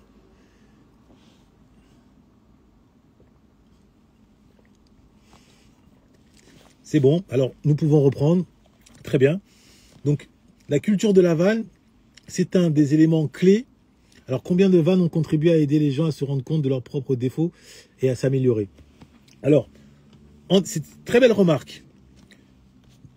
Quand une vanne, j'ai bien dit tout à l'heure, des vannes une fois de temps en temps, c'est humain, c'est une moquerie, en famille, dans des fratries, ça va, ça arrive. Maintenant, quand cette vanne touche la corde sensible, parce que c'est pas juste ta chaussure ressemble à un paquebot, pour dire que tu as des grands pieds. Bon, non, parfois ça va beaucoup plus loin. Ça va beaucoup plus loin. C'est vous êtes en couple et on se moque de vous parce que vous avez fait preuve de douceur. Vous avez utilisé un mot doux. Madame vous a appelé, ah bébé, oh le canard, oh le bouffon, machin. Bon, ça va très très loin la vanne. C'est pas uniquement des petits points comme ça qu'on saisit. Non, ça rentre dans les tréfonds de la psychologie, de l'amour-propre. On reste pas en surface. En tout cas, moi, ce que j'ai connu, je peux vous assurer qu'il fallait avoir les reins solides pour supporter cet esprit de la vanne. Et quand bien même on supporterait, ça nous conditionne dans un détachement, dans une notion un peu... on se forge de l'intérieur et on devient insensible. En tout cas, notre sensibilité est réduite comme peau de chagrin. Et quand la sensibilité est réduite comme peau de chagrin, qu'est-ce qui nous empêche ensuite, en cas d'embrouille, de faire un penalty? Qu'est-ce qui nous empêche? Pour ceux qui ne savent pas ce qu'est un penalty, c'est lorsque quelqu'un est à terre et qu'on prend sa tête, on confond sa tête avec une balle un ballon de football. C'est ça un penalty. C'est-à-dire que c'est le moment où factuellement la cruauté se manifeste. Vous voyez sa tête, ça ne vous empêche pas de taper dedans de toute votre force. Voilà. Donc, et je peux vous assurer que moi j'ai eu, et j'en suis pas fier, vous m'avez bien compris, à participer à ce type d'action. Et je ne suis pas le seul, d'où l'expression. Si l'expression existe, c'est pour vous dire que c'est un fait culturel, les pénaltys. D'accord? Donc cette cruauté que l'on observe et qui donne lieu à 40 morts par an en banlieue, à minima, je ne parle même pas des États-Unis, où là-bas, port des armes autorisées, c'est le Far West permanent. Et pas simplement à Baltimore, mais là-bas, ils sont tellement, le libéralisme est tellement cynique que ça nourrit même la machine carcérale. C'est-à-dire que les promoteurs, pour la petite histoire, les promoteurs du gangsta rap, les producteurs, ont des parts dans les prisons privées. Donc, ils payent des rappeurs pour qu'ils diffusent la haine et l'autodestruction dans les cités, plutôt que la construction comme le faisait Nas. Les jeunes, un peu en échec, s'identifient à ses paroles, obéissent aux mêmes réflexes du ghetto promus par ses paroles. Ils se retrouvent en prison. Et le producteur, il est dans les deux bouts de la chaîne. Il s'en met les poches par les disques et par les numéros d'écrou. Et la boucle est bouclée. Mais bon, ça c'est les États-Unis, c'est encore un autre niveau. Alors je comprends mieux, je n'avais pas du tout vu cette vision de cela, parce que ces sessions, Van étaient pour moi des bons souvenirs. Merci pour cette vision. Alors moi aussi, pour moi, c'était des bons souvenirs. Et je vais vous dire Alors, la vanne est une cohésion de groupe. La vanne est souvent le rituel d'intégration, créer du lien et tester la proximité ou l'égalité. Alors, moi, je vais encore, parce que manifestement, ça fait beaucoup réagir. Je vais m'attarder encore quelques secondes sur cette culture de la vanne. Je répète, je ne parle pas de la vanne. Quelqu'un, par exemple, là, si quelqu'un se moque sur mon chapeau. Oh, c'est quoi ce chapeau moutarde? Ha, ha, ha, machin, bon. Ou sur ma veste. Bon. C'est pas de ça dont il est question. Moi, je parle quand ça va plus loin. Quand ça rentre dans la psychologie. Quand on vanne les mères. Moi, j'ai vu des gens qui sont devenus fous, mais au sens propre du terme, à force de faire l'objet de vannes à l'endroit de leur mère. Je tairai les noms. J'ai vu des situations incroyables, des basculements à cause de la vanne. Donc, croyez-moi que c'est tout sauf anodin. Ça peut porter certaines vertus positives, comme il a été évoqué ici, intégration, chaleur, autour d'un feu, on rigole, ha ha ha. Ok. Eh bien, moi, le jour où j'ai compris, avant ensuite de creuser dans la théorisation, les effets pervers de la vanne, c'est le jour où, première année universitaire, à la Sorbonne en mathématiques, j'étais encore empreint de l'identité ghetto, bien que je commençais déjà à essayer de m'en détacher. J'avais la bouche facile, donc je vannais. En cours, dès que quelqu'un ouvrait la bouche et disait quelque chose n'importe comment, bam, je lâchais une vanne, tout le monde riait. Ok? Vous les Congolais, vous mangez ceci ou cela. Ok? Je riais. Et un jour, je suis assis à côté d'une camarade de promo, et je vanne, pareil, elle rit, et là, elle me balance, ah vraiment, toi, Herman, qu'est-ce que t'es méchant? Donc j'entends le mot méchant. Je dis, attends, alors que moi, j'étais juste drôle, selon moi. Elle m'associe au mot méchant, qualificatif méchant. Je dis, mais pourquoi? Elle me dit, non, mais c'était trop méchant, t'arrêtes pas de vanner, c'est méchant quand même. Et elle l'a dit avec sérieux. Et à ce moment-là, c'était le premier pas vers la compréhension justement des différences de déterminisme, des différences de lieu d'habitation.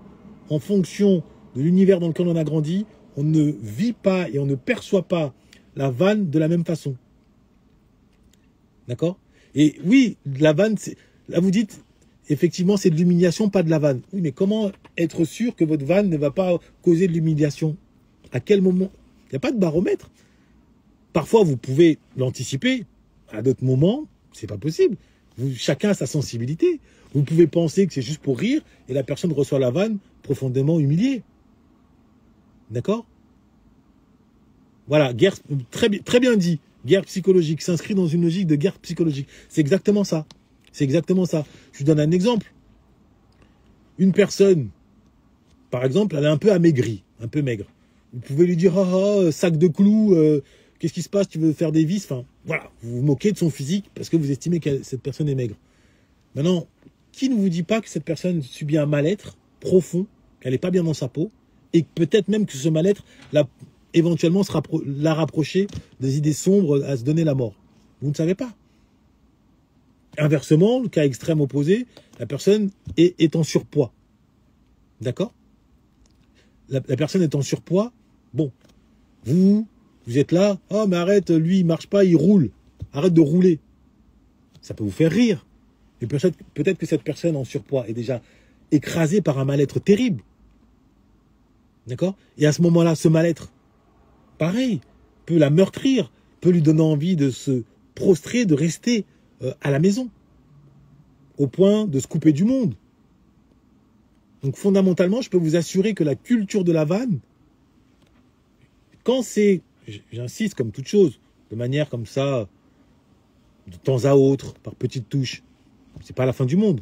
En revanche, quand c'est le quotidien, et c'est le cas dans beaucoup de banlieues, c'est destructeur pour l'autre, mais c'est également destructeur pour son humanité interne, puisque ça nous coupe progressivement du sentiment d'empathie. Et quand on est coupé du sentiment d'empathie, on devient, d'une certaine façon, un sociopathe.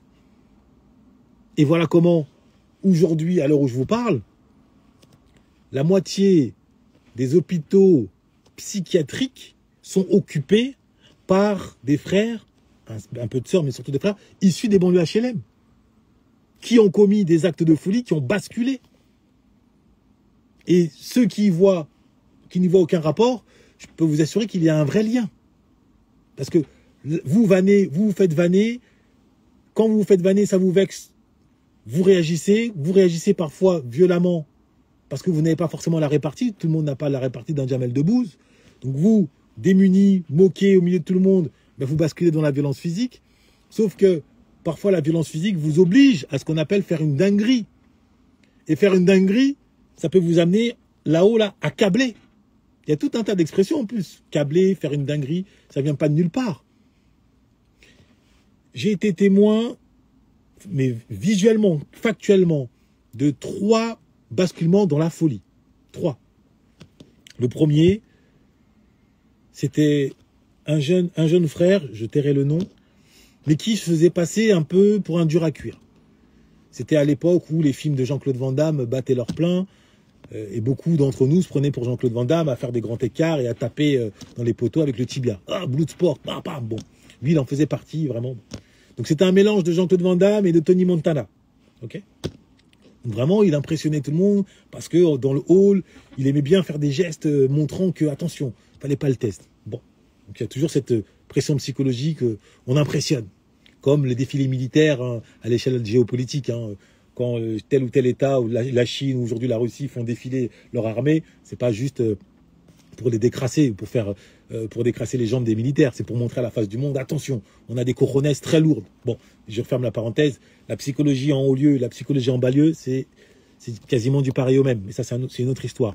Pour revenir à cette affaire, un jour, parce qu'il y a toujours un jour dans le ghetto où le cinéma, le rôle que vous incarnez, est mis à l'épreuve du réel. Est mis à l'épreuve du réel. C'est-à-dire, concrètement, il faut se battre. D'accord ? Il faut se battre. Et qu'est-ce qui s'est passé ce jour-là ? Qu'est-ce qui s'est passé ? Eh bien, ce jour-là, il s'est fait humilier, c'est-à-dire il a perdu. Mais il a perdu de façon piteuse. Pas comme l'aurait fait Joe Frazier face à Mohamed Ali à Mani, hein, le combat de la jungle au bout du bout. Non, non, non, non. C'était vraiment humiliation. Bref, il a volé en éclats. On a vu qu'il ne savait même pas se battre. Que tous ces coups, là, ses jambes levées, c'était que du cinéma.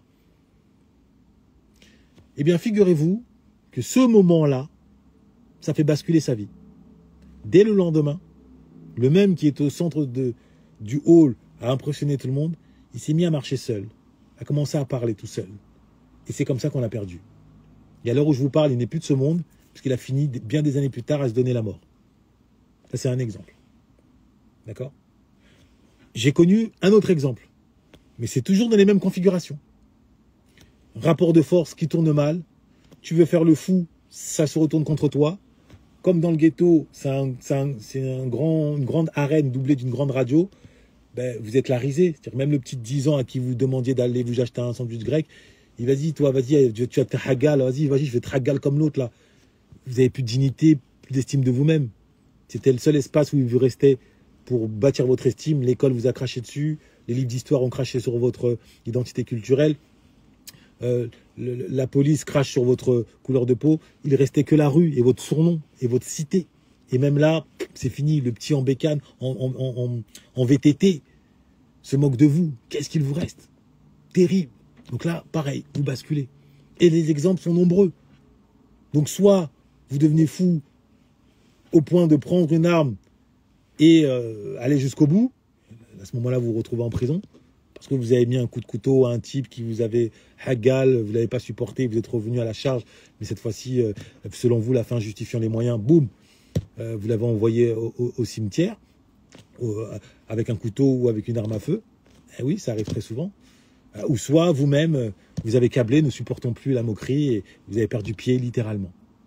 D'accord ?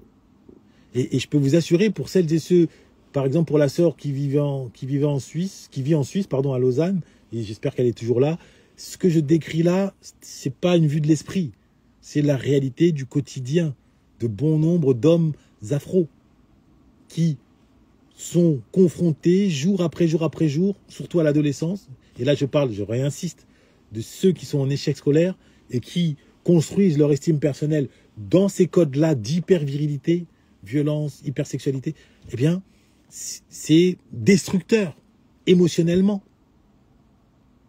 Donc là, j'ai terminé avec cette dimension. Vous avez, je l'espère, compris donc les contours de l'affaire Samaké, ce qu'il incarne en termes de persona, donc de figure type, d'archétype. C'est ce que beaucoup ont vécu. La question maintenant qui nous intéresse ce soir, c'est comment déconstruire. Comment déconstruire?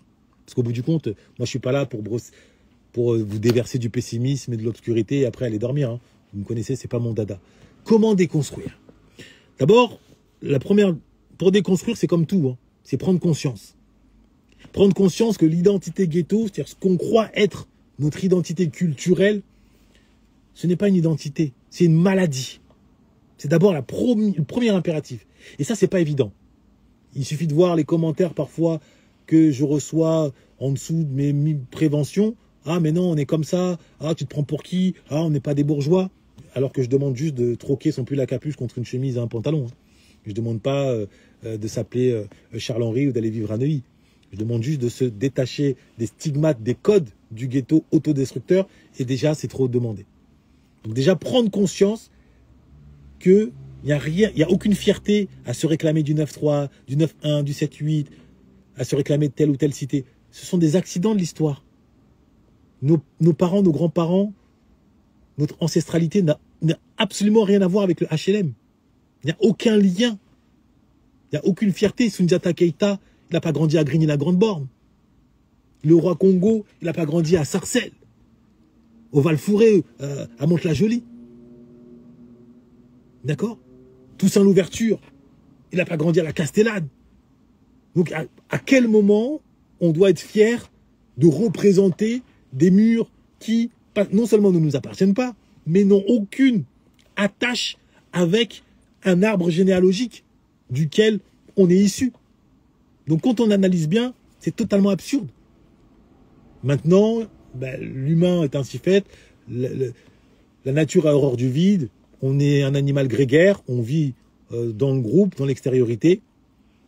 Et à ce moment-là, très facilement, surtout sous l'inspiration, encore une fois, j'insiste, des rappeurs, on se laisse emporter par ce discours grégaire qui vise à s'identifier à une cité et à en être fier, quitte à même mourir.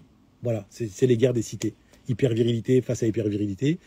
Parfois, c'est sur fond de trafic, et ça caractérise plus la communauté arabe, parce qu'il y a quand même, il faut distinguer dans l'identité ghetto, les Arabes des Afros. Même si il y a quand même parfois ça s'entremêle, pour autant, dans les grandes lignes, je ne vais pas mentir, les Arabes sont davantage tournés vers le business. On se regarde de travers, on se bat parce que tu m'as mal regardé. C'est quand même rare chez la communauté maghrébine. Eux, c'est business. C'est business. Bon. En revanche, nous les Afros, hélas, en tout cas de ce que j'ai connu, et je ne vais pas généraliser, mais globalement de ce que j'ai connu, on a un rapport pulsionnel, un rapport à la violence physique encore plus développé qui n'est pas toujours lié à l'argent. C'est pour ça que nous, on a un taux d'autodestruction particulier sur ce terrain-là. D'accord? Voilà. Ils font de l'oseille, ils sont solidaires. Il faut reconnaître que la communauté maghrébine, alors il faut encore distinguer, l'Algérien, c'est pas le Marocain c'est pas le Tunisien. Bon, d'accord? Ça, c'est encore des choses bien différentes. Mais grosso modo, il y a vraiment la mentalité maghrébine axée sur l'argent. Et quand on a recours à la violence, c'est souvent pour des carottes, enfin bref, pour du business, des gros sous. Ah, l'autre a voulu me doubler, machin, problème de confiance. Là où, chez nous, on peut se battre dans un RER parce que l'autre a mis ses pieds et il ne s'est pas excusé. On est prêt à se battre ou pour une insulte raciste. Voilà. D'accord? Donc, ça témoigne de cette fragilité psychologique et du fait, voilà, les Afros, nous sommes infantilisés. Et du fait qu'en effet, cette fragilité, maintenant, est glorifiée. Beaucoup considèrent que c'est normal de se battre pour une insulte, qui pourtant ne change rien à votre vie. Hein. Qui pourtant, si vous connaissez votre estime, si vous connaissez votre valeur, n'a aucun impact. Et quand un frère me dit « Non, moi on me traite de sale nègre, t'es fou, quoi, je le démarre », je dis « Ok, très bien. Je te pose juste une question. Si on t'appelle et on te dit que madame, ta femme est enceinte, est en train d'accoucher à l'hôpital et que tu dois t'y rendre, et qu'en t'y rendant, tu croises un SDF ou même un homme qui te dit « Ah, sale nègre », tu vas t'arrêter pour te battre avec lui ou tu vas continuer tout droit? Oh, mais tu sais très bien, évidemment que je ne vais pas m'arrêter, t'es un ouf ou quoi? Voilà. Donc preuve que ce qui importe, c'est pas ce qu'il dit, c'est ton contexte psychologique. Et ça, nous sommes encore nombreux à ne pas le saisir. Et j'accable personne individuellement, qu'on me comprenne bien. Je réinsiste que c'est des sujets sur lesquels il faut prendre tellement de pincettes. D'accord? C'est vraiment un conditionnement psychologique. C'est ce surmoi-là qui a été banalisé. C'est la normalisation de l'anormalité, comme je l'ai dit. On a normalisé les réactions violentes, impulsives. Et elles ont même été glorifiées par des figures d'identification que sont les rappeurs hardcore. Et en l'absence de parents qui auraient servi de contre-modèle, ainsi que de modèles institutionnels que nous a pas proposé l'État ou la télévision, on s'est retrouvé démunis et l'humain a besoin de s'identifier par des héros. C'est comme ça qu'ils construisent ce que les psychologues appellent l'idéal du moi, c'est-à-dire l'horizon vers lequel il veut tendre, le moi idéal. Bon, d'accord? Donc, comment déconstruire? Déjà prendre conscience. Déjà prendre conscience de l'existence de cette identité ghetto, à l'image d'un Lino dans son tube, dans son album, il en parle. Je crois que c'est le 4e. J'ai oublié le titre, vous m'excuserez. Son dernier album. Bon, Lino, il a fait que 2 albums, 2 chefs-d'œuvre, mais je crois que c'est le 4e titre. Où d'ailleurs il a filmé, il a consacré un clip. Il est à Sarcelles et à la fin il dit, non, j'ai oublié typiquement. Mais c'est, ouais, on peut pas changer, on a ça dans la peau, on peut pas changer. Bon, il y a quand même cette conscience qu'ils ont le ghetto dans la peau. Sauf que lui, il conclut en disant, on peut pas changer. Enfin, c'est pas lui, c'est d'ailleurs, c'est une voix off. On peut pas changer. Simplement, moi, j'atteste, on peut changer. Mais encore faut-il d'abord prendre conscience.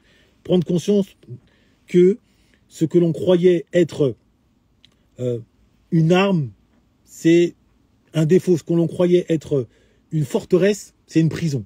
C'est d'abord la prise de conscience. Deuxièmement,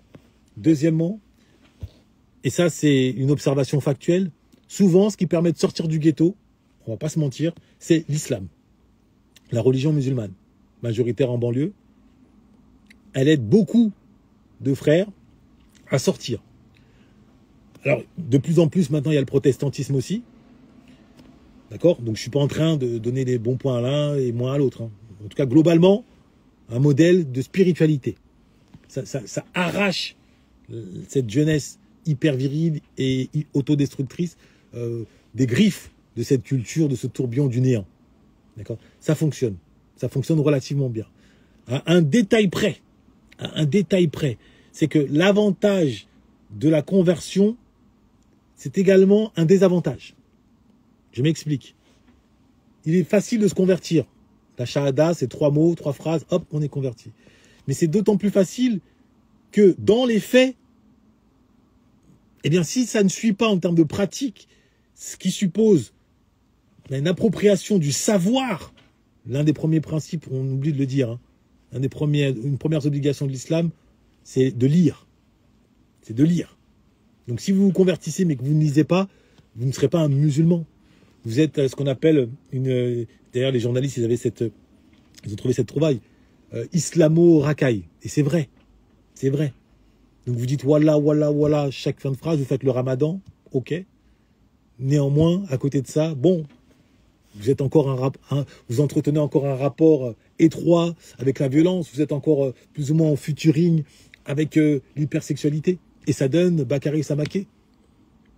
Il est à la mosquée le vendredi et le samedi, il est dans un parking en train de recevoir une gâterie et en tirant la langue. C'est factuel. D'accord? Donc concrètement, c'est très... Déjà, la prise de conscience, c'est vraiment l'élément clé. La prise de conscience, pas simplement d'être prisonnier du ghetto, mais également de comprendre que ce que l'on croit être notre identité, ce n'est pas nous. C'est une prison. Le rapport à la violence, le rapport au respect, ça aussi, c'est une culture qui est très, très imposante chez nous. La culture du respect. Oh, il m'a manqué de respect. Oh, il m'a manqué de respect. Au nom du respect, on s'autorise tout. Sauf que ce que l'on croit être du respect, c'est juste une psychologie de l'enfant, d'un enfant, dans son incapacité à gérer ses émotions. Et on prétexte, on habille le tout du nom de respect. Simplement, si on s'en tient à cette notion de respect, ça veut dire que tout le monde, dès lors qu'il estime dans son fort intérieur qu'on lui manque de respect, il peut légitimement recourir à la violence. Vous imaginez quelle société peut se construire durablement là-dessus? C'est impossible. Chacun ayant sa susceptibilité, sa sensibilité. Si le seul respect était le baromètre, chacun voit le respect à sa porte, ou pas. Comment fait-on? Vous êtes au téléphone, on est dans les transports en commun, vous parlez un peu trop fort, selon moi, directement, je vous rentre dedans. Ah, tu manques de respect, tu parles trop fort, tu sais très bien qu'on est là, tu devrais parler plus doucement. Hop, mélage. Oh, alors que la personne, peut-être qu'elle avait même pas conscience de parler trop fort. Vous marchez, vous êtes dans un restaurant, tu croises quelqu'un qui a les sourcils froncés. Oh, pourquoi tu me regardes comme ça, tu manques de respect? Mais non, peut-être que la personne était dans ses pensées. Etc. Là, j'ai pris des exemples caricaturaux. Simplement, je peux vous assurer que dans le réel, les exemples comme ça, hélas, c'est le lot quotidien. Ce qu'on appelle violence gratuite. Journalistiquement, qu'on fasse un fait divers qui bascule dans la tragédie et pour seule explication, on dit violence gratuite. Ça n'existe pas. C'est pas gratuit. C'est juste que c'est dérisoire. C'est selon des éléments de sentiment de manque de respect. Donc, quand on grandit pas dans ce paradigme-là, dans ce contexte, on ne comprend pas comment on peut venir à couler le sang pour si peu. Pour si peu. D'accord? Eh bien, c'est ça l'identité ghetto. Donc, première chose, se libérer. Et le dernier point, et c'est le plus important d'entre tous, le point de départ, c'est se libérer du langage ghetto. Le ghetto, c'est d'abord 300 mots. Et on en revient encore et encore aux 300 mots de vocabulaire. Pourquoi? Pas simplement pour vous vanter les mérites de mes services, c'est pas ça. C'est que les 300 mots de vocabulaire vous empêchent de vous libérer de l'effet de groupe. Le ghetto, au quotidien, c'est l'effet de groupe. Bakary Samaké, il a été pris dans l'effet de groupe. Effet de groupe, ça ne veut pas dire qu'on est 50. Hein. Ça veut juste dire que quand on est en extérieur, on est dépendant plus du regard de l'autre que de notre propre regard. C'est ça l'effet de groupe. C'est qu'on est prisonnier de la vie collective ou de ce qu'on croit être la vie collective. En d'autres termes, on manque de discernement. On ne possède pas un sens critique. Simplement, le discernement et le sens critique ne peuvent s'articuler qu'à une condition. Que l'on possède suffisamment de mots qui nous permettent, face à des situations, eh bien, de faire un mur. Le mur de l'observation et de l'analyse. Si on n'a pas les mots, comment vous voulez analyser correctement une situation, et notamment dans ses liens de causalité et de conséquences? Si je fais ci, il va se passer ci, donc. Non. Au contraire, on est dans la culture de « je m'en bats les couilles ». C'est la culture où on ne se pose pas de questions. On fait « ah vas-y, s'en bat les couilles, ah vas-y ». Les Américains disent « I don't give a fuck ». Mais dans le fond, c'est juste, tu ne réfléchis pas parce que tu n'as pas les mots. Et pour ceux qui possèdent ces 300 mots, plus de 300 mots, vous pouvez mettre en doute ce que je dis là-dessus, je peux l'entendre. Parce que vous ne savez pas à quel point l'existence est limitée quand on manque cruellement de vocabulaire, d'une part, et d'autre part, quand on évolue dans un environnement culturel où la violence est banalisée. Ce n'est pas que les 300 mots, je répète, qui déterminent, qui poussent à la violence. C'est les 300 mots qui conditionnent, et ensuite, c'est l'environnement qui, lui, banalise la violence. Donc l'un dans l'autre, on ne réfléchit pas. On y va. Et quand on se fait arrêter, on joue au dur. Ah, vas-y, je vais faire ma peine sur une jambe. Regarde, vous vous souvenez de Kobalade, peut-être que vous avez vu cette vidéo. Avant son dernier jugement, il avait posté une vidéo de lui en cellule. Le type, il semblait être bien. Limite, il était en train de dire « oh, cool, t'as vu, j'ai tout ce qu'il me faut. Je fais ma peine à une jambe. » Donc c'est le personnage, toujours. On est prisonnier d'un personnage. On doit toujours paraître ultra fort. L'illusion de l'hypervirilité. Voilà. Donc fondamentalement, pour accéder à la libération de cette mentalité ghetto, alors idéalement, c'est déjà physiquement partir. Déjà. Est-ce que j'ai besoin de le préciser? Déjà partir. Histoire de repartir de zéro. Vous changez d'environnement de sorte que vous atterrissez dans un environnement nouveau, personne ne vous connaît. Et à ce moment-là, vous n'avez plus besoin de prouver. Vous n'êtes plus dans le proving, comme on dit au Cameroun. Vous repartez de zéro, quitte à apparaître comme un bolos. C'est pas grave. On vous prend à distance pour un bouffon, c'est rien. Tant qu'on n'atteint pas votre intégrité physique. Peut-être qu'on va vous regarder de travers, mais vous n'avez même pas le temps. Parce qu'à partir du moment où vous ne répondez pas au code du ghetto, c'est-à-dire que si vous ne croisez pas les regards, ça ne vous concerne pas. Le ghetto rentre en vous quand vous vous confrontez à lui. Si vous voyez des jeunes dans un hall et vous tenez le regard, forcément ils vont vous rentrer dedans parce que vous répondez à leur code. Mais si vous croisez le regard et hop, votre regard se poursuit, dans son inconscient, vous n'êtes pas dans son univers. Et à ce moment-là, il ne vous calcule pas. Bon, sauf évidemment, si vous sortez devant lui le dernier iPhone, ou la dernière montre, la dernière Rolex, et il voit en cela, ça lui fait jackpot. Ça, c'est autre chose. Là, c'est l'appât du gain, si je puis dire. Mais vous avez compris l'idée. D'accord? Donc, fondamentalement, ou déménager, si vous n'en avez pas les moyens, étant donné que ce n'est pas donné à tout le monde, hein, de claquer du doigt et changer, prendre ses valises et partir, eh bien, se libérer d'abord de cette lecture du monde qui banalise la violence et qui se refuse à l'indifférence, et surtout le langage. Le langage. En lisant, si on n'a pas le temps de lire des romans, lire des citations. Les citations, ça aide beaucoup pour s'élever au-dessus de l'émotivité, pour accéder à une certaine sagesse, les citations, les adages. Et en prime, essayez de trouver au moins une personne.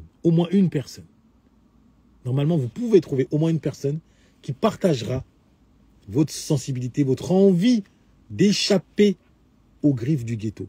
Alors peut-être que cette personne fait partie de votre cercle, peut-être que cette personne fait partie de votre famille de sang, peut-être que cette personne fait partie de vos réseaux sociaux.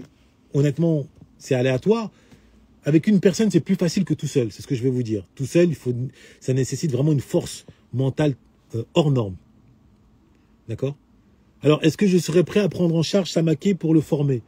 Mais moi, je lui avais déjà fait une proposition à travers une vidéo, et ma proposition tient toujours. Si certains d'entre vous le connaissent, moi, je suis disposé à le former.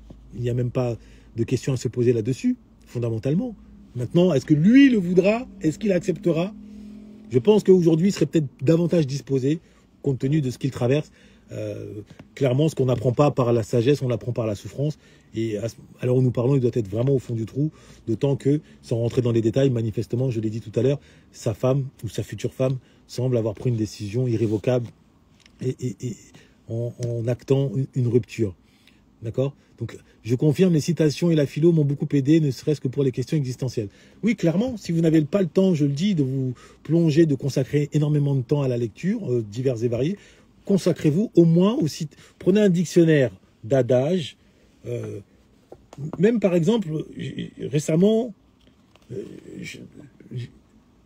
on m'a offert ceci, 3,50 €, je pense que c'est à la portée de tout le monde. L'Afrique en 200 proverbes. Ouais, l'Afrique en 200 proverbes. Vous les lisez, vous en apprenez un certain nombre, et ça va vous éclairer, ça va vous enrichir, ça va vous permettre de vous préserver contre vous-même, contre vos démons intérieurs, ça va vous permettre d'être intéressant dans des conversations, ça va ouvrir votre curiosité à d'autres saveurs intellectuelles. Bref, ça va vous sortir de cette passivité existentielle et surtout de cet esprit de groupe destructeur propre aux banlieues HLM et par extension propre à une certaine communauté afro banlieue HLM.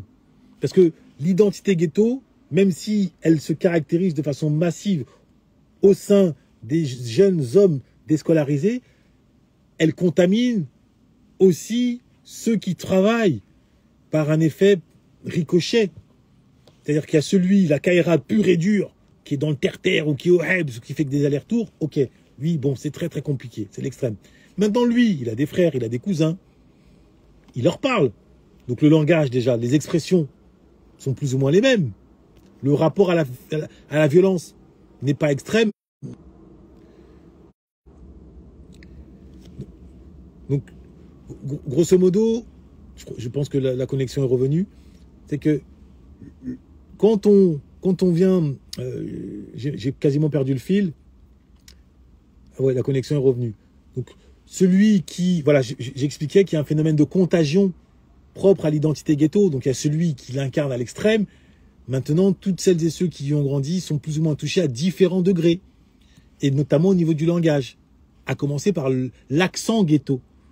Je vois beaucoup de frères et sœurs qui rentrent en contact avec moi dans l'optique de se former et qui, sans le savoir, sont prisonniers de l'accent ghetto. Comment je m'en suis libéré de cet accent ghetto au point où certains considèrent que je m'invente des vies en parlant du ghetto? Eh bien, tous les jours, je m'impose des exercices d'articulation. Exercices d'articulation.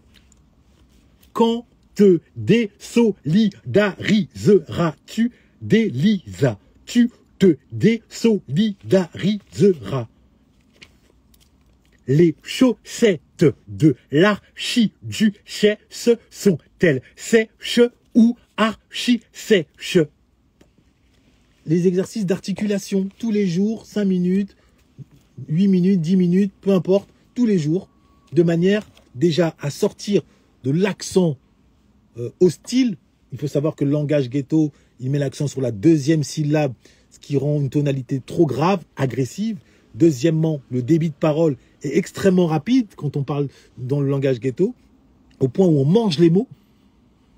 On ne prend pas le temps de formuler correctement chaque mot. Donc ça aussi, ça nous porte préjudice, parce que c'est en lien avec une émotivité forte. Ça nous porte préjudice. Donc clairement, exercice de diction. Donc citation, prise de conscience, citation à défaut de lecture. Si possible, compagnonnage avec une personne qui sera amenée ou qui sera ouverte à l'idée de se libérer du ghetto, physiquement, éventuellement, si on ne peut pas déménager, en sortant, quand on décide d'aller prendre l'air, on va à Paris, ou en tout cas on sort de l'espace clos HLM, on va au musée, on va dans des parcs à l'extérieur, on sort, on s'éloigne. Exercice de diction fondamental. Et progressivement, on arrive à en sortir. Mais d'abord, vraiment, c'est le point de départ, c'est la prise de conscience que le surmoi du ghetto, la normalisation de la normalité, c'est d'abord notre premier ennemi. Comprendre que l'idée consistant à faire la hagra ou à vouloir plier la France, ou comme disait Monsieur R, niquer la France jusqu'à ce qu'elle-même, ça, pareil, c'est autodestructeur. Parce qu'au bout du compte, on brûle les voitures de nos voisins, on casse les mobiliers urbains de notre cité, on brûle les centres culturels de nos petits frères et sœurs. Bon, donc on est dans l'absurdité qui ne dit pas son nom. D'accord? Donc fondamentalement, déjà, sortir de tout cela, et le langage, c'est le Graal absolu, c'est la clé de la liberté.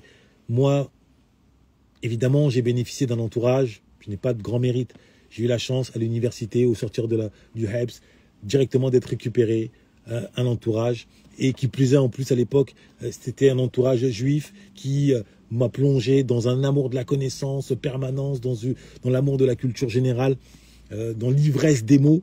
Donc fondamentalement, je ne pouvais pas mieux tomber en l'espèce. Mon meilleur ami s'était converti à l'islam, donc lui aussi de son côté, il a réussi à sortir du ghetto sans être passé par la case prison, en se mariant et en devenant plus pieux que la piété. Toujours lui aussi en se plongeant dans la lecture. Il a même été séjourné en Égypte avant de revenir en France pour ensuite s'établir en Angleterre.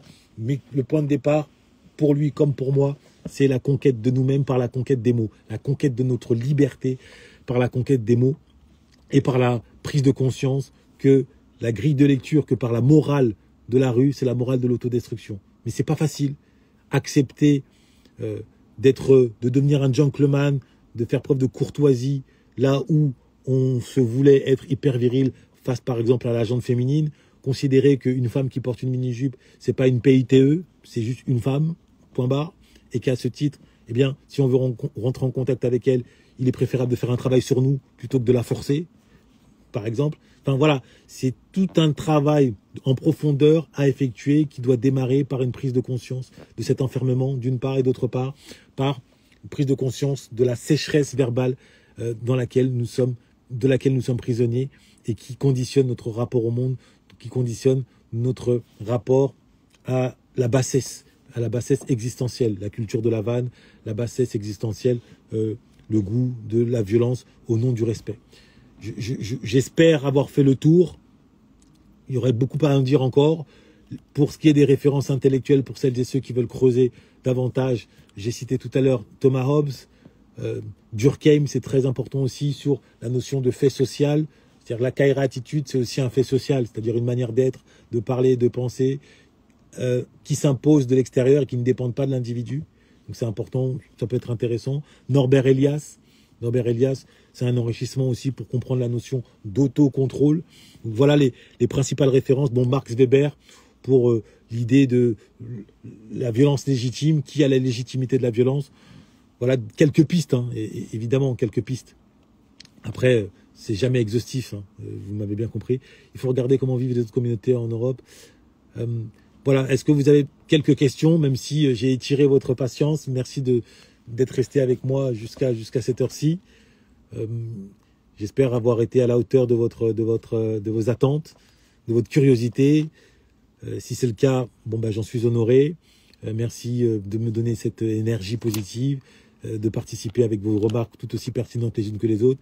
Désolé de ne pas avoir pris le soin, je ne pouvais pas de tous les lire, j'ai essayé de réagir autant que possible en étant interactif et en même temps en poursuivant la trame que je m'étais fixée de vous livrer ce soir. Voilà, c'était de la dextérité, mais bon, je pense qu'on y est plus ou moins parvenu. Alors, accessible, quels sont les livres accessibles pour les débutants? Alors, les livres accessibles pour les débutants, alors en termes de romans, le classique des classiques, c'est L'Alchimiste de Paulo Coelho. C'est accessible, c'est éclairant, c'est un détonateur intellectuel. Voilà, L'Alchimiste de Paulo Coelho. Franchement, c'est un incontournable, c'est un classique de chez classique. Après, pour ce qui est de l'élévation intellectuelle, je répète, des dictionnaires d'adages et de citations, ça permet. En plus, l'avantage, c'est que vous n'avez pas besoin d'en lire 15, 50, 10, 20 pages. Ne serait-ce qu'une page par jour de citations et d'adages, et même notez-les dans un carnet. Par exemple, moi, j'ai toujours un carnet de citations et d'adages, comme vous pouvez le voir ici. C'est très important de noter. Votre stylo, c'est votre meilleur compagnon. Donc, vous notez les adages, les citations, vous les gardez sur vous régulièrement, dans les transports, dès que vous avez 2 minutes, 1 minute, c'est toujours bien d'en lire, ça vous maintient en éveil, ça vous élève, ça vous empêche de sombrer. Votre premier ennemi, hein, c'est votre ego, votre premier ennemi, c'est votre impulsivité, d'accord? Donc vraiment, ça vous retient contre ces démons intérieurs et ça vous protège aussi des démons extérieurs, parce qu'il y a toujours des attaques extérieures et qui plus est, quand vous aspirez à vous élever. Voilà. Donc, une pensée pour le frère Bakary. Il est encore jeune, il a moins de 25 ans, donc c'est un enfant, au-delà même de son âge. Psychologiquement, hélas, c'est vraiment un bébé. Espérons qu'il se relève. Espérons que sa femme ou sa future femme accepte de lui pardonner s'il formule des vraies excuses et s'il s'inscrit dans une vraie volonté de renaître, parce que c'est le mot d'ordre, hein, la renaissance identitaire, tuer le ghetto qui est en lui, pour laisser vivre le prince qu'il était amené à devenir, mais pas uniquement avec les gants de boxe, mais également maintenant avec son esprit. Ça ne se fera pas en une seule journée. Là, je m'adresse à chacun d'entre vous. Le temps ne pardonne pas ce qui se fait sans lui. Fondamentalement, se libérer de l'identité ghetto, ça prend un certain temps, des années. Voilà, c'est pas en une semaine, c'est pas une pilule rouge. Ah, ça y est, wouh, je suis plus ghetto, c'est bon, ça passe. Non. Et se libérer de l'accent, accéder à un vocabulaire, s'ouvrir l'esprit, résister, parce que parfois il y a des rechutes. Vous voyez, moi, je donne une petite histoire. J'étais retourné dans ma banlieue où vit encore ma mère, mais à proximité, du moins. J'étais passé à l'intérieur, j'ai croisé un ami d'enfance, je suis resté un peu, et là, il y a des jeunes qui sont passés. Il y en a un qui m'a regardé, je l'ai regardé, et je vous assure, en l'espace d'une seconde, le démon, le ghetto a voulu revenir. Et je me suis vu, j'ai dit, waouh, c'est incroyable comment ça va vite. J'ai pris mes jambes à mon cou, j'ai disparu. Donc c'est pour vous dire que personne n'est à l'abri. Donc je ne me prétends pas, moi, direct sauvé de façon définitive. Ce démon-là, il est toujours au fond de moi quelque part. Simplement, il est muselé, il est dans tapis dans l'ombre, je l'ai enchaîné et j'évite de l'attiser. Et voilà, ça passe par l'éloignement physique, l'éloignement psychologique, le vocabulaire, l'élévation. Et la prière. Il faut aussi demander au divin de vous aider et de faire en sorte que vous ne soyez pas confronté à certaines situations dans des lieux sombres. Voilà. Merci à vous tous. Ça a été un plaisir. Nous nous disons à très bientôt. Dois-je rappeler que pour celles et ceux qui souhaitent un accompagnement, qui souhaitent s'offrir mes services pour s'élever par le verbe, par la maîtrise du langage soutenu, par la maîtrise de la logique et du raisonnement, je suis à votre disposition. Et je dirais même plus, je suis l'homme de la situation.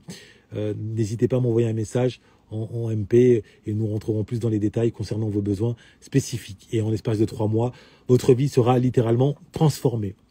Voilà. Je vous dis à très bientôt. Prenez soin de vous, prenez soin de votre esprit.